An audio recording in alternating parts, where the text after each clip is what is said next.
പ്പെടുന്നു. ശ്രദ്ധയോടെ ഇരിക്കുവാൻ കർത്താവിൻ്റെ നാമത്തിൽ അപേക്ഷിക്കുന്നു. എനിക്ക് തോന്നുന്നത് എൻ്റെ 67 വയസ്സിൽ നിന്ന് 68 വയസ്സിലേക്ക് ഞാൻ മാറി. ഒരുപാട് പേര് താങ്ക് ഗോഡ് ഫോർ ദാറ്റ്. ഒരുപാട് പേര് 77 സൂക്ഷ്മം അറിയാവുന്ന അതാണ്. 77 കഴിഞ്ഞ് 78ലേക്ക് കയറി. അത് വലിയ പ്രായമല്ലെങ്കിലും കുറഞ്ഞ പ്രായമല്ല. ഇവിടം വരെ നിർത്തിയ ദൈവത്തെ നന്ദിയോടെ സ്തുതിക്കുന്നു, നന്ദിയോടെ വാഴ്ത്തുന്നു. ഒരുപാട് പേര് ഒരുപാട് പേര് എനിക്ക് ഗ്രീറ്റിംഗ്സ് അയക്കുകയും മറ്റുമൊക്കെ ചെയ്തു. എനിക്ക് തോന്നുന്നത് എൻ്റെ ബർത്ത്ഡേ സെലിബ്രേഷൻ എനിക്ക് സന്തോഷമുള്ള ഒരു കാര്യമല്ല. എന്നാൽ 70 വയസ്സ് തികയുന്ന ആ സമയം അതൊരാഘോഷമായി കൊണ്ടുപോകണമെന്ന് എനിക്കുണ്ടായിരുന്നു. അത് സാധിച്ചു. എന്തുകൊണ്ടോ അതിനുശേഷം ഇങ്ങനെ പോന്നു. സൺഡേ സ്കൂൾ കുഞ്ഞുങ്ങൾക്ക് പാട്ട് പാടാനും ബർത്ത്ഡേ ഗ്രീറ്റ് ചെയ്യാനുമായി സമയം വേർതിരിക്കണമെന്ന് പറഞ്ഞു. ഞാൻ ചർച്ചിനോട് ഒരു പൊതു റിക്വസ്റ്റ് നടത്തട്ടെ. ഇന്ന് നടക്കട്ടെ, പക്ഷേ ഇനി മേലാൽ ഞാൻ ജീവനോടുണ്ടെങ്കിൽ എൻ്റെ ബർത്ത്ഡേക്ക് അത് ചെയ്യരുത് എന്ന് ഞാൻ അപേക്ഷിക്കുന്നു. കാരണം ആ സമയം കൂടെ നമുക്ക് ആരാധനയ്ക്ക് എടുക്കാവുന്ന സമയമാണ്. എൻ്റെ ഒരു റിക്വസ്റ്റ് ഞാൻ ചർച്ചിൻ്റെ മുമ്പിൽ വയ്ക്കുകയാണ്. ചർച്ച ചെയ്യുന്നതാണ് തീരുമാനം, ഞാൻ പറയുന്നതല്ല. ഒരുപാട് പേര് എനിക്ക് ഗ്രീറ്റിംഗ്സ് അയച്ചിരുന്നു. എനിക്ക് തോന്നുന്നത് ഇന്നലെ രാത്രിയിൽ 12 മണി വരെ വന്ന എല്ലാ ഗ്രീറ്റിംഗ്സിനും ഞാൻ റിപ്ലൈ അയച്ചു തീർന്നപ്പോഴത്തേക്ക് 2 മണി കഴിഞ്ഞ് രാത്രിയിൽ. പക്ഷേ അങ്ങ് ഇഞ്ഞ് മിസ്റ്റേക്കൊക്കെ കാണും. എൻ്റെ കണ്ണുമൊന്നും അത്രയും കാണത്തില്ല. ഉള്ള കാഴ്ചയിൽ ചെയ്തു വന്നപ്പോൾ ചിലപ്പോൾ സ്പെല്ലിങ്ങൊക്കെ തെറ്റി കാണാം. അങ്ങനെ ഉള്ളവർ ദയവായി ക്ഷമിക്കണം എന്നപേക്ഷിക്കുന്നു. ഇന്ന് ഒരാളിനെ പ്രാർത്ഥിച്ച് യാത്ര അയക്കാനുണ്ട്. നമ്മളെ പാസ്റ്റർ ഡേവിഡ് ഇവിടെ നിന്ന് തൻ്റെ ഇൻഡിപെൻഡൻറ്റ് വർക്ക് അല്ലെങ്കിൽ ചർച്ചിനോട് ബന്ധപ്പെട്ട് തന്നെ തൽക്കാലം ചർച്ച് വിട്ട് കേരളത്തിലേക്ക് പോകുവാനായി ആഗ്രഹിക്കുന്നു. പല സ്ഥലങ്ങളിലും പ്രയോജനപ്പെട്ട് ഡേവിഡ് പാസ്റ്ററെ ദൈവകരങ്ങളിലേക്ക് ഏൽപ്പിച്ച് അയക്കുവാനും ദൈവകൃപയിൽ ശരണപ്പെടുന്നു. പാസ്റ്റർ ഡേവിഡ് ദയവായിട്ടൊന്ന് എഴുന്നേക്കാം. ഇനി മുന്നോട്ട് അങ്ങോട്ട് തിരിഞ്ഞു നിന്നു. സിസ്റ്റർ വന്നിട്ടുണ്ടോ? ഉണ്ടെങ്കിൽ ആ കുടുംബത്തിൽ നിന്ന് ആരൊക്കെയുണ്ട് ദയവായി ഒന്ന് എഴുന്നേക്കണം. അദ്ദേഹം ഈ ആഴ്ച പോയെന്ന് വരത്തില്ല. അദ്ദേഹത്തിൻ്റെ ടിക്കറ്റും റിസർവേഷനും അനുസരിച്ച് ഈ ആഴ്ചയിലോ വരുന്ന ആഴ്ചയിലോ ആയിരിക്കും പോകുന്നത്. വെന്നവർ ദൈവം അദ്ദേഹത്തെ അയക്കുന്നതനുസരിച്ച് പോകട്ടെ. ആ കുടുംബാംഗങ്ങളുടെ ദയവായി മുൻപിലേക്ക് വന്നാൽ വേഗത്തിൽ അവരെ പ്രാർത്ഥിച്ച് യാത്ര അയക്കാനായി താല്പര്യപ്പെടുന്നു. നമ്മുടെ സമയത്തിൻ്റെ പരിമിതി കണ്ടുകൊണ്ടാണ് ഞാൻ ഇതുപോലെ കാര്യങ്ങൾ ചെയ്യുന്നത്. നിങ്ങളിവിടെ പോയാലും ദൈവത്തിൻ്റെ നാമത്തിൻ്റെ മഹത്വത്തിന് വേണ്ടി നിൽക്കുവാനും ഉപദേശത്തിൽ വിട്ടുവീഴ്ചയില്ലാതെ ജീവിത വിശുദ്ധിയിൽ കുറവ് വരുത്താതെ ബേഥേലിൻ്റെ പേര് കളയാതെ ദൈവത്തിൻ്റെ നാമം അപമാനപ്പെടുത്താതെ കഴിയുന്നിടത്തോളം കർത്താവിന് വേണ്ടി സേവ ചെയ്യുവാൻ ഞാൻ നിങ്ങളെ കർത്താവിൽ ഉദ്യമിപ്പിക്കുന്നു. നമുക്കവരെ ദൈവകരങ്ങളിൽ ഏൽപ്പിക്കാം. ഇവിടുന്ന് പോകുന്ന എല്ലാവരും ഇങ്ങനെ യാത്ര അയക്കാറില്ല. പക്ഷേ ശുശ്രൂഷയോടുള്ള ബന്ധത്തിൽ പോകുന്നവരെ ഇങ്ങനെ തന്നെ യാത്ര അയക്കണം. ഞങ്ങളുടെ കർത്താവും ഞങ്ങളുടെ ദൈവവുമേ, ഞങ്ങൾ ഒരുമിച്ച് കുടുംബത്തെ തൃക്കരങ്ങളിൽ തരുന്നു. അവരുടെ ഉള്ളിടത്തോളം ദിവസങ്ങൾ അവർക്ക് അനുഗ്രഹമായി തുടർന്നുള്ള യാത്രകൾ കർത്താവിനാൽ നിയന്ത്രിക്കപ്പെടുവാനായി കർത്താവെ അങ്ങയുടെ തൃക്കരങ്ങളിൽ തന്ന് പിതാവിൻ്റെയും പുത്രൻ്റെയും പരിശുദ്ധാത്മാവിൻ്റെയും നാമത്തിൽ ഞങ്ങളെ കുടുംബത്തെ അനുഗ്രഹിക്കുന്നു. ഇന്നിവിടെ വന്നിട്ടില്ലാത്ത മകനെയും തൻ്റെ കുടുംബത്തെയും ദൈവകരങ്ങളിൽ ഏൽപ്പിക്കുന്നു. തേജസ്സിൻ്റെ ദൈവം വലിയ നന്മകൾ ചെയ്യണേ. ചെല്ലുന്ന സ്ഥലങ്ങളിൽ തൻ പ്രയോജനമാകണമേ. യേശുവിൻ്റെ നാമത്തിൽ തന്നെ. താങ്ക് യു പാസ്റ്ററെ, താങ്ക് യു. ഈ ബന്ധത്തിൽ തുടരുക. കർത്താവ് നിങ്ങളെ അനുഗ്രഹിക്കട്ടെ. ദൈവത്തിന് നന്ദിയോടെ സ്തോത്രം. ദൈവത്തിൻ്റെ ക്ലോക്ക്, ദൈവത്തിൻ്റെ സമയം കാണിക്കുന്ന ദൈവത്തിൻ്റെ ക്ലോക്ക്, അതായിരുന്നു നമ്മൾ ചിന്തിച്ചുകൊണ്ടിരുന്നത്. ആ വിഷയം തന്നെ തുടർന്ന് ചിന്തിക്കുവാൻ കർത്താവിൻ്റെ കരങ്ങളിലേക്ക് ഏൽപ്പിക്കുന്നു. ഇസ്രയേൽ ദൈവത്തിൻ്റെ ക്ലോക്കാണ്. അതുപോലെ തന്നെ സഭ ദൈവത്തിൻ്റെ വാച്ചാണ്, പ്രോഫറ്റിക്കൽ വാച്ചാണ് എന്ന് നമ്മൾ പറയുകയുണ്ടായി. എൻ്റെ 77 വയസ്സ് കഴിഞ്ഞ് 78ലേക്ക് കയറിയ കാര്യം ഞാൻ പറഞ്ഞു. അങ്ങനെയാണെങ്കിൽ 66 വർഷം കൃപയാൽ ഒരു ആക്റ്റീവ് ക്രിസ്ത്യാനിയായി ജീവിക്കാൻ കർത്താവ് കൃപ തന്നു.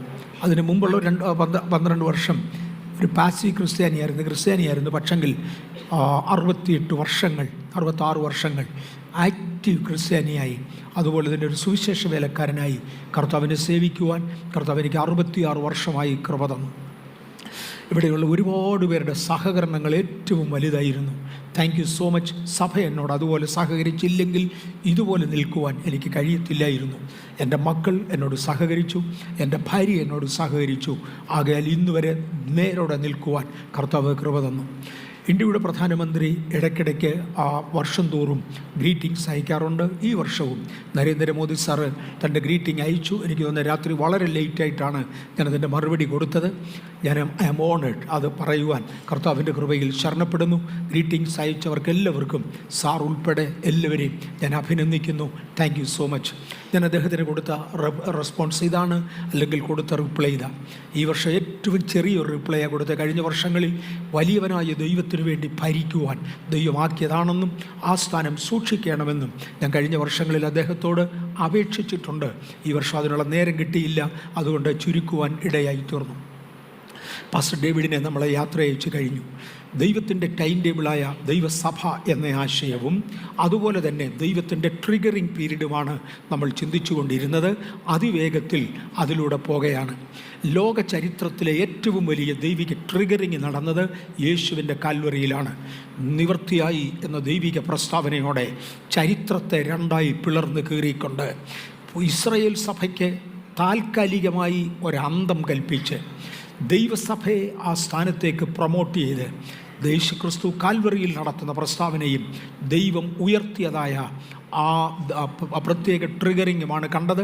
ദാനിയേൽ പ്രവചനം 26-ാമത്തെ അധ്യായത്തിൽ മശിഹ ഛേദിക്കപ്പെടുന്നതിനെക്കുറിച്ച് എഴുതിയ കണക്കുകൾ നമ്മൾ കഴിഞ്ഞ ആഴ്ചയിൽ കണ്ടു. ഇന്ന് അത്രയും റിവിഷന് പോകാൻ നിവൃത്തിയില്ല. എസെക്കിയേൽ പ്രവചനം 39-ാം അധ്യായത്തിൻ്റെ 9 മുതൽ 10 വരെയുള്ള വാക്യങ്ങളിൽ പരിച, പലക, വില്ല്, അമ്പ്, കുറുവടി, കുന്തം മുതലായ ആയുധങ്ങളെ അഥവാ റോക്കറ്റിന് വേണ്ടി ഉപയോഗിക്കുന്ന ആൻറ്റി മിസൈൽസ് എന്നിവയെ തീ കത്തിക്കുന്നതായ അവയുടെ ബോഡി ബാൽസ വുഡ് കൊണ്ട് ഉണ്ടാക്കുന്നതായ ഒരു പ്രവചനത്തെ നമ്മൾ കണ്ടിരുന്നു. 8000-ഓളം വർഷങ്ങൾക്ക് മുൻപ് ഇപ്രകാരമുള്ള ടെക്നിക്കൽ ഡെവലപ്മെൻറ്റുകളെക്കുറിച്ച് ചിന്തിക്കാൻ കഴിയാതെ ഇരുന്ന കാലത്ത് തിരുവചനത്തിൽ രേഖപ്പെടുത്തിയിരുന്ന പ്രവചനങ്ങളുടെ ഗൗരവം കാണുവാൻ കർത്താവ് നമുക്ക് കൃപ തന്നു. ഇന്ന് ഉപയോഗിക്കുന്നതായ അല്ലെങ്കിൽ ഉപയോഗിക്കാൻ ഉപയോഗിച്ച് തുടങ്ങി കെമിക്കൽ വെപ്പൺസും ബയോളജിക്കൽ വെപ്പൺസും ഉപയോഗിക്കുന്ന പട്ടാളക്കാർ അവരുടെ വേഷവിധാനങ്ങൾ വരെ മാറ്റും, യൂണിഫോം വരെ മാറ്റും. ആ ദിവസങ്ങളെ കുറിക്കുന്ന പ്രവചനങ്ങളാണ് ഇന്നേക്ക് 8000 വർഷങ്ങൾക്ക് മുന്നമേ പ്രവാചകന്മാരെ ദൈവം ഏൽപ്പിച്ചത്. നമ്മൾ ചിന്തിച്ച് കഴിഞ്ഞതാണ്. ഹമാസിൻ്റെ ഇന്നത്തെ പ്രോബ്ലം നമ്മൾ ചിന്തിച്ചു കഴിഞ്ഞു. ഇസ്രയേലിനെ കുറിച്ച് നാം പ്രസംഗിക്കുന്നത് അതൊരു പൊളിറ്റിക്കൽ ഇഷ്യൂ ആയതുകൊണ്ടല്ല, അതൊരു ബൈബിൾ ഇഷ്യൂ ആയതുകൊണ്ടാണ്. ഹമാസ് ആരംഭിച്ചതായ ഫയറിങ് 3ാമത്തെ ലോകമഹായുദ്ധമായി മാറും എന്ന് ലോകം പ്രതീക്ഷിക്കുന്നു, അല്ലെങ്കിൽ ആ ഒരു ഭയത്തിലാണ് ലോകമിരിക്കുന്നത്.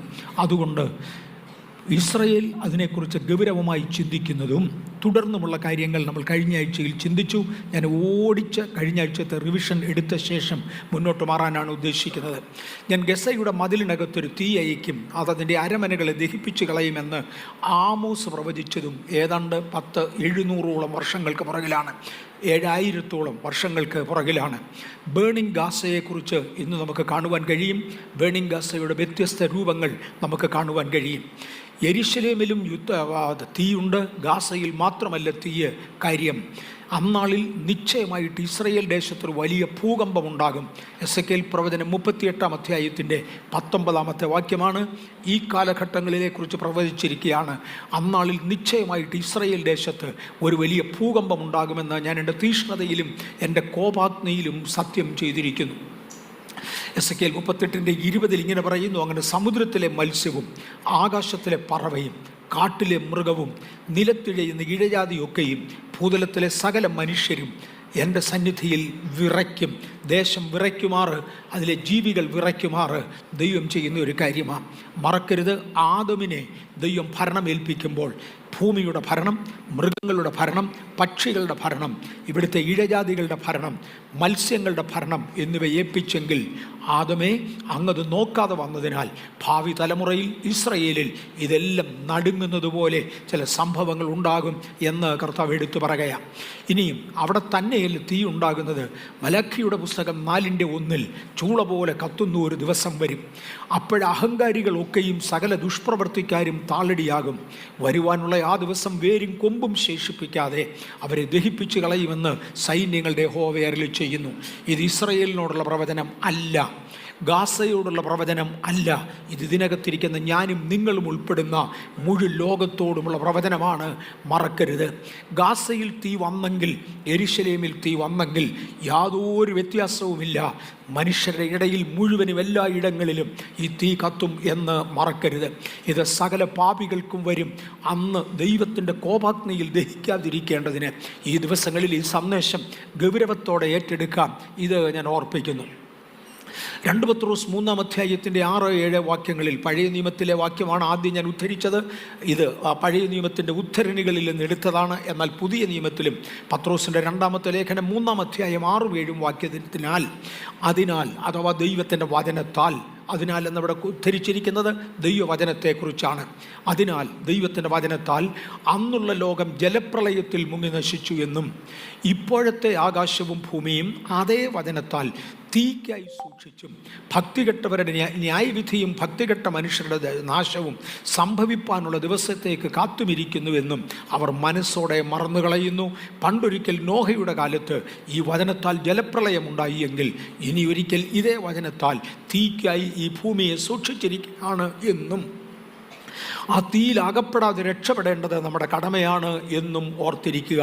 3-ാം ലോക മഹായുദ്ധത്തിലേക്ക് വേഗത്തിൽ തിരിയുവാൻ കർത്താവിൻ്റെ കൃപയിൽ ശരണപ്പെടുന്നു. 3-ാം ലോക മഹായുദ്ധത്തെ ഇന്നലെ അധികം വിശദീകരിക്കുകയില്ല. കാരണം ഇന്നലെ പകൽ മുതൽ പരിശുദ്ധാത്മാവ് അതിഗൗരവമായി വേറൊരു വിഷയം തൊടുവാൻ എന്നോട് ആവശ്യപ്പെട്ടു. ഞാനതുകൊണ്ട് 2 വിഷയങ്ങൾ അവർ രണ്ടിടത്തും പോകും. കഴിഞ്ഞതിൻ്റെ മുമ്പിലത്തെ ആഴ്ചയിൽ ഞാനത് പ്രിപ്പയർ ചെയ്തു, എടുക്കാൻ കഴിഞ്ഞില്ല. കഴിഞ്ഞ ആഴ്ചയിൽ പ്രിപ്പയർ ചെയ്തു, എടുക്കാൻ കഴിഞ്ഞില്ല. എന്നാൽ ഇന്നലെ ദൈവാത്മാവ് എന്നോട് പറഞ്ഞു, ഇന്ന് വേറെ ഒന്നും എടുത്തില്ലെങ്കിലും നിശ്ചയമായി ഒരു കണ്ടിന്യൂറ്റിയിൽ അവിടം വരെ വന്നേ മതിയാകുകയുള്ളൂ. അതുകൊണ്ട് തൊട്ടു പറഞ്ഞ ശേഷം എനിക്ക് ഇന്ന് പറയുവാനുള്ള ചില വിഷയങ്ങൾ വിശദീകരിക്കും. കർത്താവ് അനുവദിച്ച് മറ്റൊരവസരം ലഭിച്ചാൽ 3-ാം ലോക മഹായുദ്ധത്തെക്കുറിച്ച് വലിയ വിശദീകരണങ്ങൾ പിന്നെ പറയാം. ഇപ്പോഴ് നമ്മൾ കഴിഞ്ഞ ആഴ്ചകളിൽ ചിന്തിച്ചു വന്നതിൻ്റെ ഒരു റിവിഷനായി മാത്രം എടുക്കട്ടെ. 1, ജെൻഡൈൽസ് വൈസ് എബ്രഹാമിൻ്റെ മക്കളും ജാതികളും തമ്മിലുള്ള ഒരു യുദ്ധമായിരിക്കും 3-ാം ലോക മഹായുദ്ധം. അതിൻ്റെ purpose to eliminate gentiles after giving them the full opportunities. ജാതികൾക്ക് യുദ്ധം ചെയ്യുവാനുള്ള 100% സാധ്യതകളും ദൈവമായി അറേഞ്ച് ചെയ്ത് കൊടുത്തുകൊണ്ട് നീ യുദ്ധം ചെയ്ത് തോറ്റവനാണ് എന്നവരോട് പറയേണ്ടതിന് വേണ്ടി അവരെ തോൽപ്പിച്ച് അവരെ നീക്കിക്കളയുക എന്നതാണ് ദൈവിക ഉദ്ദേശം. തുടർന്ന് ദൈവത്തിൻ്റെ രാജ്യം ദൈവമായി തന്നെ ഭരിക്കുവാൻ പുസ്തകങ്ങളുടെ 7 മുദ്രകൾ പൊട്ടിച്ച് ഭൂമിയുടെ ഭരണം യേശു ഏറ്റെടുത്ത് ദൈവത്തിൻ്റെ ഒരു ദിവസമായ മനുഷ്യൻ്റെ 1000 സംവത്സരം ഈ ഭൂമിയിൽ ഭരിക്കുവാൻ ദൈവം അവസരം ഒരുക്കുകയാ. ഇവയാണ് 3-ാം ലോക മഹായുദ്ധം കൊണ്ട് പ്രധാനമായും ദൈവം ആഗ്രഹിക്കുന്നത്. 1-ാം ലോക മഹായുദ്ധവും 2-ാം ലോക മഹായുദ്ധവും അതിനെ തുടർന്ന് 3-ാം ലോക മഹായുദ്ധവും നമ്മൾ ചിന്തിക്കുമ്പോൾ യുദ്ധങ്ങൾ സകല മനുഷ്യർക്കും ദോഷമാണ്. യുദ്ധവും ഒരു ഗുണവും ആർക്കും ചെയ്തിട്ടില്ല. വൻ നാശനഷ്ടങ്ങളാണ് നടക്കുന്നത്. പിന്നെ എന്തുകൊണ്ട് ഇതുപോലുള്ള വൻ യുദ്ധങ്ങൾ ഉണ്ടാകുന്നു? യുദ്ധങ്ങളെക്കുറിച്ച് തിരുവചനം പറയുന്ന ഒരു ജനറൽ സ്റ്റേറ്റ്മെൻറ്റ്, താടിയെല്ലിൽ ചൂണ്ടൽ കൊളുത്തി തമ്പുരാൻ പിടിച്ചുകൊണ്ട് യുദ്ധം ചെയ്യിക്കുകയാണ്. കാര്യം പലർക്കും അതിൻ്റെ ശിക്ഷ. താടിയെല്ലിൽ ചൂണ്ടൽ കൊളുത്തുക എന്ന പദം ചിലർക്ക് രാഷ്ട്രീയമാകാം, ചിലർക്ക് സാമ്പത്തികമാകാം, ചിലർക്ക് അതുകൊണ്ട് പേരെടുക്കാനാകാം, ചിലർക്ക് അതുകൊണ്ട് അവരുടെ ഭരണം നിലനിർത്താനാകാം, ചിലർക്ക് സമ്പത്തുണ്ടാക്കാനാകാം. എന്നിങ്ങനെ പലവിധ വിഷയങ്ങളായിരിക്കാം അതിൻ്റെ മുമ്പിൽ നിൽക്കുന്നതെങ്കിലും നമുക്കിഷ്ടമുണ്ടായിട്ടില്ല യുദ്ധം നടക്കുന്നത്. പട്ടാളക്കാർക്ക് താല്പര്യമുണ്ടായിട്ടില്ല യുദ്ധം നടക്കുന്നത്. എവിടെയോ വേറെ ആരോ ഇവൻ്റെ താടിയെല്ലിൽ ചൂണ്ടൽ കൊളുത്തി ഇവനെ പിടിച്ച് യുദ്ധത്തിന് വേണ്ടി കൊണ്ടുവരുന്നതാണ്. 1-ാം ലോക മഹായുദ്ധത്തെക്കുറിച്ച് കഴിഞ്ഞ ആഴ്ചയും ഞാൻ പറഞ്ഞു. ഇസ്രയേലിന് രാഷ്ട്രീയ ബോധമുണ്ടാക്കാൻ വേണ്ടിയായിരുന്നു ദൈവം ജാതികളുടെ താടിയെല്ലിൽ ചൂണ്ടൽ കൊളുത്തിയത്. ഹിറ്റ്ലറുടെ കാലത്തെ കൂട്ടനാശം മുതൽ, ഹോളോകാസ്റ്റ് മുതൽ ഒരുപാട് പ്രശ്നങ്ങൾ സഹിച്ച ഇസ്രയേലിന് ഇനിയൊരിക്കൽ രാഷ്ട്രീയ ബോധം ഉണ്ടാകുക എന്നത് അസാധ്യമായിരുന്ന ആ സാഹചര്യത്തിൽ അവർക്കൊരു രാഷ്ട്രീയ ബോധം ഉണ്ടാക്കേണ്ടതിന് വേണ്ടി 1-ാമത്തെ ലോകമഹായുദ്ധം നടന്നു. 2-ാമത്തെ ലോകമഹായുദ്ധം രാഷ്ട്രീയ ബോധത്തിൽ നിന്ന് സാമ്രാജ്യത്തിലേക്ക് അവരെ കടത്തേണ്ടതിനായിരുന്നു. അവരെ ഒരു സാമ്രാജ്യമാക്കി മാറ്റേണ്ടതിന് 2-ാമത്തെ ലോകമഹായുദ്ധം ദൈവം നടത്തി. 3-ാമത്തെ ലോകമഹായുദ്ധം മഹായുദ്ധം ഇതര രാഷ്ട്രങ്ങളെ തുടച്ചു മാറ്റിയ ശേഷം ദൈവം തീരുമാനിച്ച ദൈവത്തിൻ്റെ സ്ഥാനത്ത് ദൈവിക ഹെഡ്ക്വാർട്ടേഴ്സിൽ ദൈവമായി ഭരണാധികാരിയായിരുന്ന് ഇസ്രയേലിനെയും സഭയെയും ഉപയോഗിച്ച് ആ ഭരണം നടത്തുക. ഇതാണ് മൂന്നാമത്തെ ലോകമഹായുദ്ധം കൊണ്ട് ദൈവം ആഗ്രഹിക്കുന്നത്. ഇതുവരെ നമ്മൾ ഏറെക്കുറെ ചിന്തിച്ചതാണ്. ഇനി എസെക്കിയേൽ 38 നോക്കാം. എസെക്കിയേൽ 38 ഓടിച്ചു തൊട്ടതാണ്. ആരെങ്കിലും ഒരാൾ ഇവിടെ വന്ന് സ്റ്റേജിൽ നിന്നിത് മുഴുവൻ വായിക്കണമെന്ന് ഓർത്തു, ഒക്കത്തില്ല, ഇന്നതിനുള്ള സമയം കിട്ടത്തില്ല. അടുത്തൊരവസരം ദൈവം തന്നാൽ അന്ന്, ഇല്ലെങ്കിൽ അവരവരുടെ സമയത്ത് വായിക്കുക. 38 ഒന്നാമത്തെ വാക്യത്തിൽ യഹോവയുടെ അരുളപ്പാട് എനിക്കുണ്ടായതെന്തെന്നാൽ, മനുഷ്യപുത്ര, രോഷ്, മേശക്, തൂബൽ എന്നിവയുടെ പ്രഭുവായ ഗോഗ് ദേശത്തിലുള്ള മാഗോഗ് ദേശത്തുള്ള ഗോഗിൻ്റെ നേരെ നീ മുഖം തിരിച്ച് അവനെക്കുറിച്ച് പ്രവചിച്ചു പറയേണ്ടത്, യഹോവയായ കർത്താവ് ഇപ്രകാരം അരുളി ചെയ്യുന്നു, രോഷ്, മേശക്, തൂബൽ എന്നിവയുടെ പ്രഭുവായ ഗോഗേ, ഞാൻ നിനക്ക് വിരോധമായിരിക്കുന്നു. ആരാണ് ഈ രോഷ്, ആരാണ് മേശക്ക്? ഉൽപ്പത്തി പുസ്തകം 10-ാമത്തെ അധ്യായത്തിൽ നിന്നും നോഹയുടെ അനന്തര തലമുറകളാണ് ഇവരൊക്കെ എന്ന് നമ്മൾ ഒന്ന് കണ്ടു. അതിനകത്ത് രോഷ് എന്നത് റഷ്യയെ കുറിക്കുന്ന ശബ്ദമാണെന്നും മേശക് എന്നത് മോസ്കോയെ കുറിക്കുന്ന ശബ്ദമാണെന്നും തൂബൽ എന്നത് തുബൽസ്കോയെ കുറിക്കുന്ന ശബ്ദമാണെന്നും പ്രഭു എന്ന പദം തലവൻ എന്ന അർത്ഥത്തിലാണ് ഉപയോഗിച്ചിരിക്കുന്നതെന്നും മാഗോഗ് എന്നത് മംഗോളിയൻ വംശത്തെ കുറിക്കുന്നതാണ് എന്നും ഉൽപ്പത്തി പുസ്തകം 10-ാം അധ്യായത്തിൻ്റെയും ചരിത്രത്തിൻ്റെയും സഹായത്തോടുകൂടെ ഏറെക്കുറെ നമ്മൾ കഴിഞ്ഞ ആഴ്ചയിൽ കണ്ടു. മംഗോളിയൻ വർഗമെന്ന് പറയുമ്പോൾ ചൈനക്കാരും ജപ്പാൻകാരും ഒക്കെ ആ കൂട്ടത്തിൽ ഉൾപ്പെടും എന്ന് മറക്കരുത്. ഒരു സമ്മിശ്ര പുരുഷാരം ഭാരതീയർ അതിനകത്തുണ്ട്. ഒരു സമ്മിശ്ര പുരുഷാരം 39-ാം അധ്യായത്തിൻ്റെ 11-ാമത്തെ വാക്യപ്രകാരം എഴുന്നേറ്റ് വരും. ഗോമർ അഥവാ ജർമ്മനി ആ കൂട്ടത്തിലുണ്ടായിരിക്കും. ഇവരോടെല്ലാം ചേർത്ത് കർത്താവ് പറഞ്ഞു, ഞാൻ നിനക്ക് വിരോധമായിരിക്കുന്നു. പ്രധാനമായും നേതാവായ റഷ്യയോട് പറഞ്ഞു, ഞാൻ നിനക്ക് വിരോധമായിരിക്കുന്നു. ഞാൻ നിൻ്റെ താടിയലിൽ ചൂണ്ടൽ കൊളുത്തി നിന്നെ 3-ാം ലോക മഹായുദ്ധത്തിനു വേണ്ടി എന്ന എൻ്റെ വാക്കിൽ ഞാൻ നിന്നെ ഈ മഹായുദ്ധത്തിനു വേണ്ടി കൊണ്ടുവരും എന്ന് തിരുവചനം എടുത്തു പറഞ്ഞു. പൊളിറ്റിക്കൽ രാഷ്ട്രീയ ലോകത്തെക്കുറിച്ച് പറഞ്ഞാൽ ലോകം 2 തരം തിരിയും. ഇച്ചിരി വേഗത്തിലാണ് ഞാൻ പോകുന്നത് എനിക്കറിയാം. കാര്യം കഴിഞ്ഞ ആഴ്ച നമ്മൾ ഒന്ന് തൊട്ടതാ, അതിൻ്റെ മുമ്പിലത്തെ ആഴ്ചയിലും തൊട്ടതാ. ഇത് പല ആവർത്തിക്കുന്നതോടുകൂടെ ആളുകൾക്ക് മനസ്സിലാകും ലോകം 2 തരം തിരിയും. 3-ാം വീഴ്ചയിൽ വീണുപോയ ജാതികൾ, മനുഷ്യന് 3 വീഴ്ചകൾ ഉണ്ടായി. ആദാമിൻ്റെ കാലത്തെ 1-ാം വീഴ്ച, നോഹയുടെ കാലത്തെ 2-ാം പരാജയം, നിമ്രോദിൻ്റെ കാലത്തെ 3-ാം പരാജയം, വീഴ്ച. ഇങ്ങനെ 3 വീഴ്ചകൾ ഉണ്ടായി. 3-ാമത്തെ വീഴ്ചയിൽ പിരിഞ്ഞുപോയ ജാതികളെ, പിരിച്ചുവിട്ട ജാതികളെ എല്ലാം കൂടെ ഒരുമിച്ച് ചേർത്ത് ആ ജാതികളെ ഒരുമിച്ച് നിർത്തി ഒരു വശത്ത് അവരെയും മറുവശത്ത് അബ്രഹാമിൻ്റെ സന്തതിയെയും നിർത്തി ഒരു യുദ്ധം നടത്തി ജയിക്കുക എന്നതായിരിക്കും ദൈവം ചിന്തിക്കുന്നത്. ഇതിനകത്ത് ഇനി മുതലുള്ളത് അല്പം കൂടെ ഗൗരവമാണ്. ഈ കഴിഞ്ഞ ആഴ്ചകളിൽ ഇത്രയും ഗൗരവമായി ചിന്തിക്കാത്ത വിഷയങ്ങളാണ് ഇനി നമ്മൾ മുന്നോട്ട് വരുന്നത്. ഇതിൻ്റെ 1-ാമത്തെ ഫേസിൽ ഇസ്രയേൽ സഖ്യകക്ഷികളും ഒരുമിച്ച് ചേരും. ഓൾറെഡി ചേർന്ന് കഴിഞ്ഞു. ഇസ്രയേലും സഖ്യകക്ഷികളും ഒരുമിച്ച് ചേർന്നു. അത് ഓൾറെഡി ചേർന്ന് കഴിഞ്ഞു. അവർ ചേർന്ന് ഗോഗും സഖ്യകക്ഷികളും ആയവരോട് യുദ്ധം ചെയ്യും. ഇന്ന് സഖ്യകക്ഷികൾ മാത്രമേ ആയുള്ളൂ. ഗോഗ് അതിനകത്ത് ആക്റ്റീവ് ആയില്ല. ഇന്നലത്തെ ന്യൂസും പ്രകാരം ഗോഗ് അല്ലെങ്കിൽ റഷ്യ പാർഷ്യലി പാർട്ടിസിപ്പേറ്റ് ചെയ്ത് തുടങ്ങി. ഇന്നലത്തെ ന്യൂസും പ്രകാരം റഷ്യ പാർഷ്യലി പാർട്ടിസിപ്പേറ്റ് ചെയ്ത് തുടങ്ങി. അവർ വന്നേ മതിയാകെയുള്ളൂ. അതിൻ്റെ 2-ാമത്തെ ഫേസിൽ അതിൻ്റെ സൂചനകൾ കാണുന്നുണ്ട്. ഇസ്രയേൽ ഒറ്റയ്ക്ക് മശിഹയുടെ കൂടെ കീഴിലും ബാക്കി മുഴുവൻ ലോകരാജ്യങ്ങളും ചേർന്ന് അന്തിക്രിസ്തുവിൻ്റെ എതിർക്രിസ്തുവിൻ്റെ കുടക്കീഴിലും ഒരുമിച്ച് നിരന്നുകൊണ്ട് തമ്മിൽ ഒരു യുദ്ധം നടക്കും. Seems the world might change now. ആ ചേഞ്ചിലേക്ക് നാം വന്നുകൊണ്ടിരിക്കുകയാണ്. എത്രയധികം വിശുദ്ധ ജീവനവും ഭക്തിയുമുള്ളവരായി നാം പോകണമെന്ന് ഈ കാര്യങ്ങൾ നമ്മെ ഓർമ്മിപ്പിക്കുന്നു. ലോകം ആ ചേഞ്ചിൻ്റെ നടുവിലാണ്. മനസ്സിലാക്കേണ്ടതിന് വേണ്ടി ബഥേലിൽ മനസ്സിലാക്കാത്ത കാര്യങ്ങളൊന്നുമില്ല. ജൈൻ നിമ്രോദ് ആരംഭത്തിങ്കിൽ ആരംഭിച്ച തൻ്റെ പ്രസ്ഥാനം, ഞാൻ സ്വർഗത്തിൽ കയറും, എൻ്റെ സിംഹാസനം അത്യുന്നതൻ്റെ സിംഹാസനത്തിന് മീതെ വെക്കുമെന്ന് സാത്താൻ പറഞ്ഞ ആശയത്തെ ചേർത്തുകൊണ്ട് ചക്രവർത്തിയായി മാറിയതായ നിമ്രോദ് ആകാശത്തെക്കൂടെ ഇൻഫ്ലുവൻസ് ചെയ്ത് കീഴടക്കി ഈ ഭൂമിയുടെ ഭരണം സാത്താൻ്റെ കയ്യിൽ ഏൽപ്പിക്കും എന്ന് തീരുമാനിച്ച അവനെ ഒരു വശത്ത് നിർത്തി അവനാണ് ഭൂരാജാക്കന്മാർക്ക് അധിപതിയായ 1-ാമത്തെ ചക്രവർത്തിയായി രംഗപ്രവേശനം ചെയ്തത്. അന്ന് ദൈവം ഭൂമിയെ ഏതാണ്ട് 25 ലക്ഷം കഷണങ്ങളായി തിരിച്ചു. ഞാൻ പദം പറയുന്നത് അക്ഷരാർത്ഥത്തിലല്ല. അപ്രോക്സിമേറ്റ്ലി ഏറെക്കുറെ 25 ലക്ഷം ഭാഗങ്ങളിൽ ഒന്ന് ദൈവം അബ്രഹാമിന് കൊടുക്കുകയും ബാക്കി മുഴുവനും ജാതികളുടെ കയ്യിൽ ഏൽപ്പിക്കുകയും ചെയ്തേച്ച് ജാതികളോട് പറഞ്ഞു ഭരിക്ക്. പക്ഷെ ഒറ്റ കാര്യം, നിങ്ങളിപ്പോൾ ഒന്നിച്ച് ഭരിക്കണ്ട.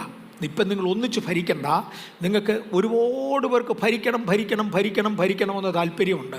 അതുകൊണ്ടൊരു കാര്യം ചെയ്യ്, നിങ്ങൾ തൽക്കാലത്തേക്ക് 1000 ജാതികളായി നിന്ന് എല്ലാവരും അങ്ങോട്ട് ഭരിക്കുക. ഒറ്റ ഒരുത്തനെങ്കിലും കറപ്ഷൻ ഇല്ലാത്ത, പക്ഷഭേദമില്ലാത്ത യോഗ്യമായൊരു ഭരണം കുറഞ്ഞ പക്ഷം ഇന്നത്തെ നമ്മുടെ കാലഘട്ടത്തിൽ 5 വർഷത്തേക്കെങ്കിലും കൊടുക്കാൻ കഴിയുമെന്ന് നോക്കട. നിന്നെ കൊണ്ട് നടക്കത്തില്ല.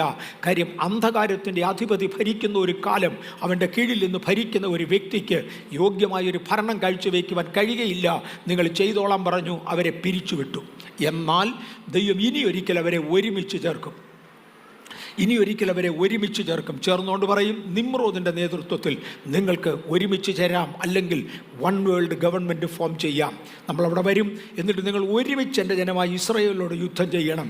അന്ന് ഞാൻ ഇസ്രായേലിനെ കൊണ്ട് മറ്റുള്ളവരെ തകർത്ത് കളയും. നിന്നാൽ ഞാൻ ജാതികളെ തകർത്ത് കളയും. നിന്നാൽ ഞാൻ കുതിരയെയും അതിൻ്റെ മേൽ കയറിയവനെയും തകർക്കും. നിന്നാൽ ഞാൻ ജാതികളെ തീർത്തെറിയും എന്ന് കർത്താവ് ഇസ്രായേലിനോട് പറഞ്ഞു. 25 ലക്ഷം ഭൂഭാഗം അബ്രഹാമിന് കൊടുക്കുകയും ബാക്കിയുള്ളത് മുഴുവനും ജാതികൾക്കായി കൊടുക്കുകയും ചെയ്ത ഭയങ്കര ട്രിഗറിങ് ദൈവം അവിടെ വെച്ച് നടത്തുകയുണ്ടായി. ഇനിയും സഭയും രണ്ടായി തിരിയും. ഇവിടെ മുതലാണ് എടുക്കാൻ പരിശുദ്ധാത്മാവ് പറഞ്ഞത്. സഭയും രണ്ടായി തിരിയും. ലോകം മാത്രമല്ല, സഭയും രണ്ടായി തിരിയും. എന്നും സഭയെ ജയിച്ച ശേഷം മാത്രമേ ലോകത്തെ ജയിക്കാൻ പിശാചിനൊക്കത്തുള്ളൂ. കാരണം ഈ ഭൂമിക്ക് ദൈവം കൊടുത്തിരിക്കുന്ന ഉപ്പാണ് ദൈവസഭ. ഈ ദൈവസഭയെ നശിപ്പിച്ച ശേഷം മാത്രമേ ലോകത്തെ നശിപ്പിക്കുവാൻ പിശാചിന് കഴിയുകയുള്ളൂ. അത് ഭാഗികമായും പൂർണ്ണമായും അങ്ങനെ തന്നെയാണ്. സഭയും രണ്ടായി തിരിയും. ഒന്ന്, ഗൗരവമായി ദയവായി ശ്രദ്ധിച്ചാലും, പത്യോപദേശവും വിശുദ്ധിയും കാക്കുന്നവർ പരിശുദ്ധാത്മാവിനോടൊപ്പം ഈ ഭൂമിയിലായിരിക്കും. നാം ആ കൂട്ടത്തിലായിരിക്കേണ്ടതിന് അങ്ങേയറ്റം താല്പര്യപ്പെടുന്നു. 1 തീമോഥെയോസ് 6-ാം അധ്യായത്തിൻ്റെ 3-ാമത്തെ വാക്യത്തിൽ നമ്മുടെ കർത്താവായ യേശു ക്രിസ്തുവിൻ്റെ പത്യോപദേശവും ഭക്തിക്കൊത്ത ഉപദേശവും അനുസരിക്കാതെ അന്യഥാ ഉപദേശിക്കുന്നവർ ഉണ്ട്. ആ പദം ഒന്നുകൂടെ ശ്രദ്ധിക്കണേ. നമ്മുടെ കർത്താവായ യേശു ക്രിസ്തുവിൻ്റെ പത്യവചനവും, അതായത് ദൈവവചനവും, ഭക്തിക്കൊത്ത ഉപദേശവും. അപ്പോൾ ഭക്തിക്കൊത്ത ഉപദേശമുണ്ട്, ഭക്തിക്കൊക്കാത്ത ഉപദേശമുണ്ട്. ദൈവത്തിൻ്റെ പത്യവചനത്തിൽ, സത്യവചനത്തിൽ ഭക്തിക്കുള്ള ഉപദേശത്തെക്കുറിച്ച് പറയുമ്പോൾ ഏറ്റവും എളുപ്പം മനസ്സിലാകുന്ന സിമ്പിൾ കാര്യങ്ങളിലോട്ട് പോവുക. പുരുഷന്മാർ പ്രാർത്ഥിക്കുമ്പോൾ തല മൂടരുത്, ഭക്തിക്കൊത്ത ഉപദേശമാണ്. സ്ത്രീകൾ പ്രാർത്ഥിക്കുമ്പോൾ തല മൂടേണം, ഭക്തിക്കൊത്ത ഉപദേശമാണ്. വിശ്വസിക്കുന്നവർ പിതാവിൻ്റെയും പുത്രൻ്റെയും പരിശുദ്ധാത്മാവിൻ്റെയും നാമത്തിൽ സ്നാനമേൽക്കണം, ഭക്തിക്കൊത്ത ഉപദേശമാണ്. എങ്ങനെയെങ്കിലും സ്നാനം ഏറ്റാൽ നല്ലത്, ഏറ്റില്ലെങ്കിലും വിശ്വാസകർമ്മമാണ്. ഓക്കെ, അതിനകത്ത് സ്നാനത്തിൻ്റെ ആവശ്യമില്ല, ഭക്തിക്ക് ഉതകാത്ത ഉപദേശമാണ്. നിഷ്കളങ്കതയിൽ ജീവിക്കണം, ഭക്തിക്കുള്ള ഉപദേശം, ഒത്ത ഉപദേശമാണ്. ആഹാരപാനീയങ്ങളിൽ നിങ്ങൾ ക്രമം സൂക്ഷിക്കണം. മദ്യപാനി ദൈവരാജ്യം അവകാശമാക്കുകയില്ല. മദ്യം രുചിച്ചു നോക്കുവാൻ പോകുന്നവനും മദ്യപന്മാരുടെ കൂട്ടത്തിൽ ഇരിക്കുന്നവനും മദ്യപാനിയായി ദൈവം എണ്ണും, ഭക്തിക്കൊത്ത ഉപദേശമാണ്. കുഴപ്പമില്ല, സോഷ്യൽ ഡ്രിങ്കിങ് തകരാറില്ല, അതൊന്നും വേദപുസ്തകം പറയുന്നില്ല. വേദപുസ്തകം വായിക്കാഞ്ഞത് അവൻ്റെ കുറ്റമാണ്, നമ്മുടെ കുറ്റമല്ല എന്നിങ്ങനെ പറയുന്ന ഭക്തിക്ക് ചേരാത്ത ഉപദേശം പ്രസ്താവിക്കുന്നവരുണ്ട്. വിശുദ്ധ പൗലോസ് പറയുകയാണ്, അന്യഥാ ഉപദേശിക്കരുത്. അന്യഥാ ഉപദേശിക്കുന്നവരുണ്ട്. അവർ ഭക്തിക്ക് ചേരാത്ത ഉപദേശങ്ങളെ പ്രസംഗിക്കുന്നവരാണ്. ഒരു ഗ്രൂപ്പ് പരിശുദ്ധാത്മാവിനോട് ചേർന്ന് പത്യോപദേശം സൂക്ഷിക്കുന്നവരായിരിക്കും, വിശുദ്ധിയുടെ ഉപദേശം സൂക്ഷിക്കുന്നവരായിരിക്കും. ബഥേലിനെ ദൈവം ഉപയോഗിച്ച ദൈവത്തിൻ്റെ മഹാകരുണയ്ക്കായി സ്തോത്രം. ലോകത്തിൻ്റെ 5 വൻകരകളിലും ബഥേലിനെ കുറിച്ച് അറിയാവുന്നവർ ഭക്തിക്കൊത്ത ഉപദേശം സൂക്ഷിക്കുന്നവർ എന്ന് പറയുന്നത് കാണുവാൻ കഴിഞ്ഞിട്ടുണ്ട്. കാര്യം വിശുദ്ധി നമ്മുടെ പ്രസംഗത്തിൻ്റെ പ്രധാന വിഷയങ്ങളിൽ ഒന്നാണ്. ആത്മയുദ്ധം ഇവിടുത്തെ പ്രധാന വിഷയങ്ങളിൽ ഒന്നാണ്. സഭയുടെ മാനദണ്ഡം സൂക്ഷിക്കുന്നവരൊക്കെ ഇത് സൂക്ഷിക്കുവാൻ ശ്രമിക്കുന്നുണ്ട്, അല്ലാത്തവരും ഉണ്ട്. അവരെക്കുറിച്ച് ഞങ്ങൾ ലജ്ജിക്കുകയും ദുഃഖിക്കുകയും ചെയ്യുന്നു എന്ന് മാത്രം പറയട്ടെ. രണ്ടാമതൊരു വിഭാഗമുണ്ട്. അവർ വ്യാജാത്മാവിന് വിധേയരായി അന്യഥ ഉപദേശിക്കുന്നവരാണ്. സഭ രണ്ടായി തിരി കഴിയാറായി. ഏറെക്കുറെ തിരിഞ്ഞ് കഴിയാറായി. അല്ലാത്തവർ വ്യാജാത്മാവിനോടൊപ്പം പ്രവർത്തിക്കുന്നവരെ കുറിച്ചൊരു വിശദീകരണം 2 തീമോത്തിയോസ് 4-ാം അധ്യായത്തിൻ്റെ 1 മുതൽ 5 വരെയുള്ള വാക്യം ദയവായി ഒന്ന് വായിക്കാമെങ്കിൽ ഉപകാരമായിരുന്നു. 1 മുതൽ 5 വരെയുള്ള വാക്യം. അന്ത്യകാലത്ത് ദുർഘട സമയങ്ങൾ വരുമെന്നറിയുക. മനുഷ്യർ സ്വസ്നേഹികളും ദ്രവ്യാഗ്രഹികളും വമ്പ് പറയുന്നവരും അഹങ്കാരികളും ദൂഷകന്മാരും അമ്മയപ്പന്മാരെ അഥവാ അധികാരത്തെ അനുസരിക്കാത്തവരും നന്ദി കെട്ടവരും അശുദ്ധരും വാത്സല്യമില്ലാത്തവരും ഒക്കെയായി മാറുമെന്ന് കാണാം. ദയവായി 1 മുതൽ 5 വരെയുള്ള വാക്യങ്ങൾ വായിച്ചാട്ടെ. 2 തീമോത്തിയോസ് 4-ാം അധ്യായം 1 മുതൽ 5 വരെയുള്ള വാക്യങ്ങൾ. ഞാൻ ദൈവത്തെയും ജീവികൾക്കും മരിച്ചവർക്കും ന്യായവിസ്താരം നടത്തുവാനുള്ള ക്രിസ്തുയേശുവിനെയും സാക്ഷിവെച്ച് അവന്റെ പ്രത്യക്ഷതയും രാജ്യവും ചൊല്ലി സത്യം ചെയ്ത് കൽപ്പിക്കുന്നത്. ഒന്ന് നിൽക്കട്ടെ, നമ്മളിത് വിശദമായി ചിന്തിച്ചു പോകാൻ പോകുകയാണ്. ഇത്ര കഠിനമായ ഭാഷ പൗലോസ് ഉപയോഗിക്കുന്ന അധിക രംഗങ്ങളില്ല. ഞാൻ ദൈവത്തെ സാക്ഷി നിർത്തി, ദൈവവചനത്തെ സാക്ഷി നിർത്തി, ന്യായം വിധിക്കുവാൻ എഴുന്നേറ്റ് വരുന്ന യേശുവിനെ സാക്ഷി നിർത്തി പറയുന്നതാ. ഒന്നുകൂടെ വായിച്ചാട്ട വാക്യം. ദൈവത്തെയും ജീവികൾക്കും മരിച്ചവർക്കും ന്യായവിസ്താരം നടത്തുവാനുള്ള ക്രിസ്തുയേശുവിനെയും സാക്ഷി വെച്ച് അവന്റെ പ്രത്യക്ഷതയും രാജ്യവും ചൊല്ലി സത്യം ചെയ്ത് കൽപ്പിക്കുന്നത്. വചനം പ്രസംഗിക്ക, സമയത്തിലും അസമയത്തിലും ഒരുങ്ങി നിൽക്ക, സകല ദീർഘക്ഷമയോടും ഉപദേശത്തോടും കൂടെ ശാസിക്ക, തർജ്ജനം ചെയ്യുക, പ്രബോധിപ്പിക്ക.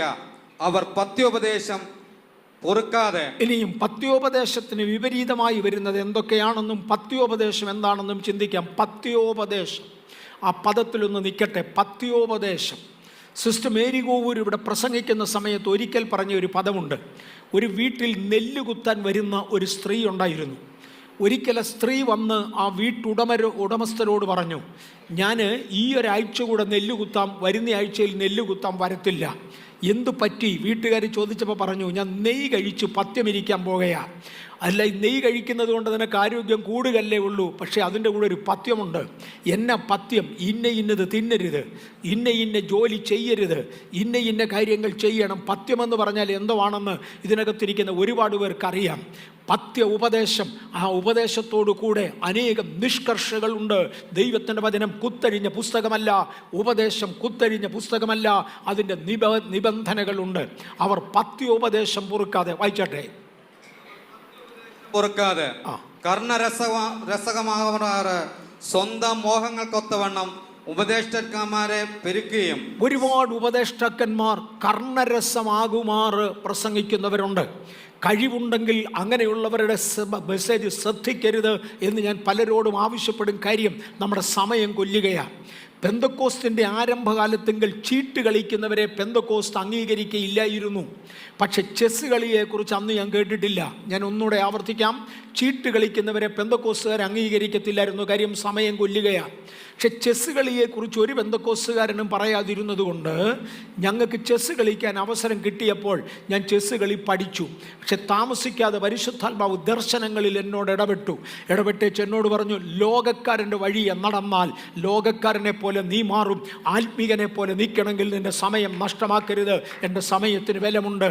അന്യഥാ ഉപദേശിക്കരുത്. പത്യോപദേശത്തിന് ചേരാത്തത് പറയരുത്. അവർ കർണരസമാകുമാർ പ്രാസങ്ങൾ ചേർത്തും. അത് ചെയ്താലും ഇത് ചെയ്താലും കുഴപ്പമില്ല എന്ന് ഒന്നുകിൽ ജീവിതം കൊണ്ട് ദുർസാക്ഷ്യം വഹിച്ചും ഇല്ലെങ്കിൽ പരസ്യമായി പ്രസംഗിച്ചും ജനത്തെ വഞ്ചിച്ച് കളയുന്ന ആളുകൾ എഴുന്നേറ്റ് വരും. അവർ കർണരസമായി പ്രസംഗിക്കും. പിന്നെ സ്വന്തം മോഹങ്ങൾക്കൊത്തവണ്ണം ഉപദേഷ്ടാക്കന്മാരെ പെരുക്കുകയും. എനിക്കിഷ്ടമുള്ളത് പറയുന്ന ഉപദേഷ്ടാവിനെ വിളിച്ചുകൊണ്ട് വരും, അദ്ദേഹത്തെ പെരുക്കും. കാര്യം അങ്ങേര് വന്ന് ഇങ്ങനെ പറഞ്ഞു. ഞാൻ ഒരു സ്ഥലത്ത് ആഭരണങ്ങളെക്കുറിച്ച് ശുശ്രൂഷിക്കുമ്പോൾ തിരുവചനം അതിനെക്കുറിച്ച് എന്തു പറയുന്നുവെന്നും തിരുവചനത്തിന് വിപരീതമായി പലതും നടക്കുവാനുള്ള കാരണം എന്താണെന്നും എടുത്തു പറഞ്ഞു. അടുത്ത ദിവസം വേറൊരു മനുഷ്യൻ അതേ വീട്ടിലെത്തി. അവിടെ വെച്ചൊരു ബൈബിൾ ക്ലാസ് എടുക്കുന്നത് എനിക്ക് ഓർമ്മയുണ്ട്. അവരത് റെക്കോർഡ് ചെയ്ത് പിന്നെ എന്നെ കേൾപ്പിച്ചു. ഇന്ന മനുഷ്യനെക്കുറിച്ച് ഞാൻ ഇത്രയും മാത്രം പറയാം. ഞാൻ തിരിച്ച് ഇന്ത്യയിൽ വന്ന ഉടനെ, ഇന്ത്യക്ക് വെളിയിലാണ് ഈ സംഭവം, തിരിച്ച് ഇന്ത്യയിൽ വന്ന ഉടനെ ഞാൻ അദ്ദേഹത്തെ വിളിച്ചു. അദ്ദേഹത്തെ വിളിച്ചേച്ച് പറഞ്ഞു, ഇന്ന പ്രസംഗം ഞാൻ ഇന്നിടത്ത് വെച്ച് എടുത്തത്, നീ ഇന്നിടത്ത് വെച്ച് എടുത്ത് ഞാൻ കേട്ടു, ഞാൻ ഇൻട്രൊഡ്യൂസ് ചെയ്തുകൊണ്ടാണ് നീ അവിടെ പോയത്. ഞങ്ങളുടെ വിശുദ്ധന്മാരുടെ ഭവനങ്ങളിൽ കയറി ഇതുപോലെ പഠിപ്പിച്ചത് എന്താണെന്ന് ചോദിച്ചാൽ പറഞ്ഞു, സമയം കിട്ടുമ്പം പാസ്റ്ററെ വിളിക്കാം, ഇപ്പോൾ സമയമില്ല എന്ന്. പക്ഷേ ആ സഭ പൊളിഞ്ഞു. അവരുടെ പാസ്റ്റർ എന്നെ വിളിച്ച് ചോദിച്ചു, ഏത് പുള്ളിയാണ് ഇങ്ങോട്ട് റെക്കമെൻഡ് ചെയ്ത് വിട്ടത്? ഞങ്ങൾ അവനെ അടുപ്പിച്ചു, ചർച്ച് പൊളിഞ്ഞു, അന്യഥ ഉപദേശിച്ചു, ദൈവവചനത്തിൻ്റെ വ്യവസ്ഥകൾക്ക് വിരോധമായി കുത്തഴിഞ്ഞ ഉപദേശങ്ങളെ പ്രസ്താവിച്ചു. തങ്ങൾക്ക് രസകരമായി തങ്ങൾക്ക് ബോധിച്ച സ്വന്തം മോഹങ്ങൾക്കൊത്തവണ്ണം നടക്കേണ്ടതിന് യോഗ്യരായ ഉപദേഷ്ടാക്കന്മാരെ പെരുക്കി. താവോട്ട് സത്യത്തിന് ചെവി കൊടുക്കാതെ കെട്ടുകഥ കേൾപ്പാൻ തിരികെയും ചെയ്യുന്ന കാലം വരും. അങ്ങനെ ഒരു കാലം വരുന്നുണ്ട്, അന്ത്യകാലം എന്നാണ് അതിനെ വിളിക്കുന്നത്. താവോട്ട് വായിച്ചു. നീയോ സകലത്തിലും നിർബന്ധനായിരിക്കുക. തീമോത്തിയോസേ, നീയോ സകലത്തിലും നിർമ്മതനായിരിക്കുക. വായിച്ചു. കഷ്ടം സഹിക്കുക, സുവിശേഷകന്റെ പ്രവൃത്തി ചെയ്യുക, നിന്റെ ശുശ്രൂഷ നിറപടിയായി നിവർത്തിക്കുക. മതി, ഞാൻ ഇവിടെ കൊണ്ട് നിർത്തട്ടെ. ഇന്ന് ദൈവസഭയെ ഏൽപ്പിച്ചിരിക്കുന്നത് ചെയ്യുവാൻ ദൈവസഭ സമർപ്പിക്കപ്പെടാം. സഭ രണ്ടായി തിരിഞ്ഞുകൊണ്ടിരിക്കുന്നു, അല്ല തിരിഞ്ഞ് കഴിയാറായി. ഇനി നമുക്ക് സഭ രണ്ടായി തിരിയും അഥവാ തിരിഞ്ഞ് കഴിയാറായി. ഇത് ചിന്തിച്ച ശേഷം നമുക്ക് ലോകമഹായുദ്ധത്തിലേക്ക് പോകാം. തൽക്കാലം സഭയെക്കുറിച്ച് ചിന്തിക്കട്ടെ. അത് കഴിഞ്ഞ ശേഷം, അതാണ് ദൈവം എന്നെ പ്രധാനമായും ഏൽപ്പിച്ച ഒന്ന്. കഴിഞ്ഞ ദിവസം അനിയൻ കുഞ്ഞു പാസ്റ്റർ എന്നോടൊരു ദൂത് പറയുമ്പോൾ ഇങ്ങനെ പറഞ്ഞു, ഉറങ്ങിക്കിടക്കുന്ന സാഹചര്യങ്ങളിൽ പെട്ടെന്ന് വിളിച്ചുണർത്തി ഇന്ന ഭാഗങ്ങൾ പ്രിപ്പയർ ചെയ്യാൻ പരിശുദ്ധാത്മാവ് നിന്നോട് അടുത്ത ചില ദിവസങ്ങളിൽ ആവശ്യപ്പെടും. നിന്റെ ശുശ്രൂഷയുടെ വൈൻഡിങ് അപ്പ് ടൈമിലാണ് നീ അറിഞ്ഞുകൊണ്ട് അത് ഗൗരവമായി ചെയ്യുക. എത്ര സില്ലി എന്ന് തോന്നിയാലും ആ പദങ്ങൾക്കായി സ്തോത്രം. എത്ര സില്ലി എന്ന് തോന്നിയാലും, എത്ര നിസ്സാരമെന്ന് തോന്നിയാലും ഞാൻ ഏൽപ്പിക്കുന്ന വിഷയങ്ങൾ പറഞ്ഞിരിക്കണം. ആകയാൽ വെള്ളിയാഴ്ച എന്നെ ഉറക്കത്തിൽ നിന്ന് വിളിച്ചുണർത്തി പരിശുദ്ധാത്മാവ് ഇടപെട്ട ചില ആശയങ്ങളാണ്. അത് ചിന്തിക്കേണ്ടതിന് വേണ്ടി സമയമെടുക്കുന്നു. മൂന്നാം ലോകമഹായുദ്ധം, അതിനുശേഷം വീണ്ടും നമ്മൾ ഒന്നുകൂടെ തൊടും. പള്ളിഭ്രഷ്ടരായി ദൈവസഭയുടെ ആത്മീയർ മാറുന്നൊരു കാലഘട്ടമുണ്ട്. യോഹന്നാന്റെ സുവിശേഷം 16-ാം അധ്യായത്തിൻ്റെ 1 മുതൽ 3 വരെയുള്ള വാക്യങ്ങളിൽ വായിക്കുന്നില്ല. നിങ്ങൾ ഈടറിപ്പോകാതിരിപ്പാൻ ഇത് നിങ്ങളോട് സംസാരിച്ചിരിക്കുന്നു. അവർ നിങ്ങളെ പള്ളിഭ്രഷ്ടരാക്കും. അത്രയുമല്ല, നിങ്ങളെ കൊല്ലുന്നവനെല്ലാം ദൈവത്തിന് വഴിപാട് കഴിക്കുന്നു എന്ന് വിചാരിക്കുന്ന നാഴിക വരുന്നു. ഇന്ന് അക്രൈസ്തവരിൽ നിന്നും ക്രിസ്തീയ സഭ ധാരാളം പീഡനങ്ങൾ സഹിക്കുന്നു. മറക്കരുത്, 66 വർഷമായി ക്രിസ്തീയ ജീവിതം ചെയ്യുവാൻ സ്വർഗത്തിലെ ദൈവം എനിക്ക് കൃപ തന്നു.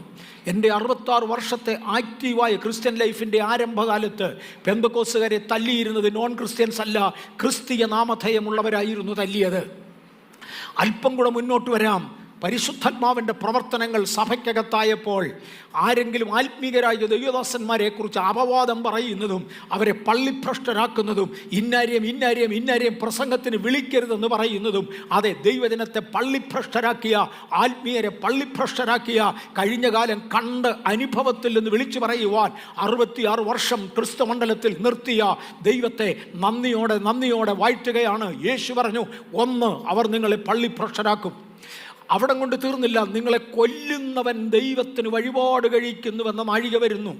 ഈ ദിവസങ്ങളിൽ അത് വിളിച്ചു പറഞ്ഞാൽ നമുക്ക് നന്നായി മനസ്സിലാകും. കഴിഞ്ഞ ദിവസം മീഡിയയിൽ ഒരു ക്വസ്റ്റ്യൻ ഇങ്ങനെ കണ്ടായിരുന്നു, മുസ്ലിം മതത്തെക്കുറിച്ച് തിരുവചനം പറയുന്നുണ്ടോ? ഇല്ല. എങ്കിലും നിങ്ങളെ കൊല്ലുന്നവൻ ദൈവത്തിന് വഴിപാട് കഴിക്കുന്നു എന്ന് പറയുന്ന കൂട്ടത്തിൽ അങ്ങനെ പലരും വരുമെന്നൊന്ന് ഓർമ്മിപ്പിക്കട്ടെ. പക്ഷേ യഹോവ സാക്ഷികളുടെ കഴിഞ്ഞ കൺവെൻഷനിൽ കഴിഞ്ഞ ദിവസം നടന്ന ആ വലിയ എക്സ്പ്ലോഷൻ നമ്മോട് ഒരു കാര്യം വിളിച്ചു പറയുന്നു, അതെ, ഇവൻ വൈരാഗ്യം വന്നത് ദൈവത്തോടാണ്.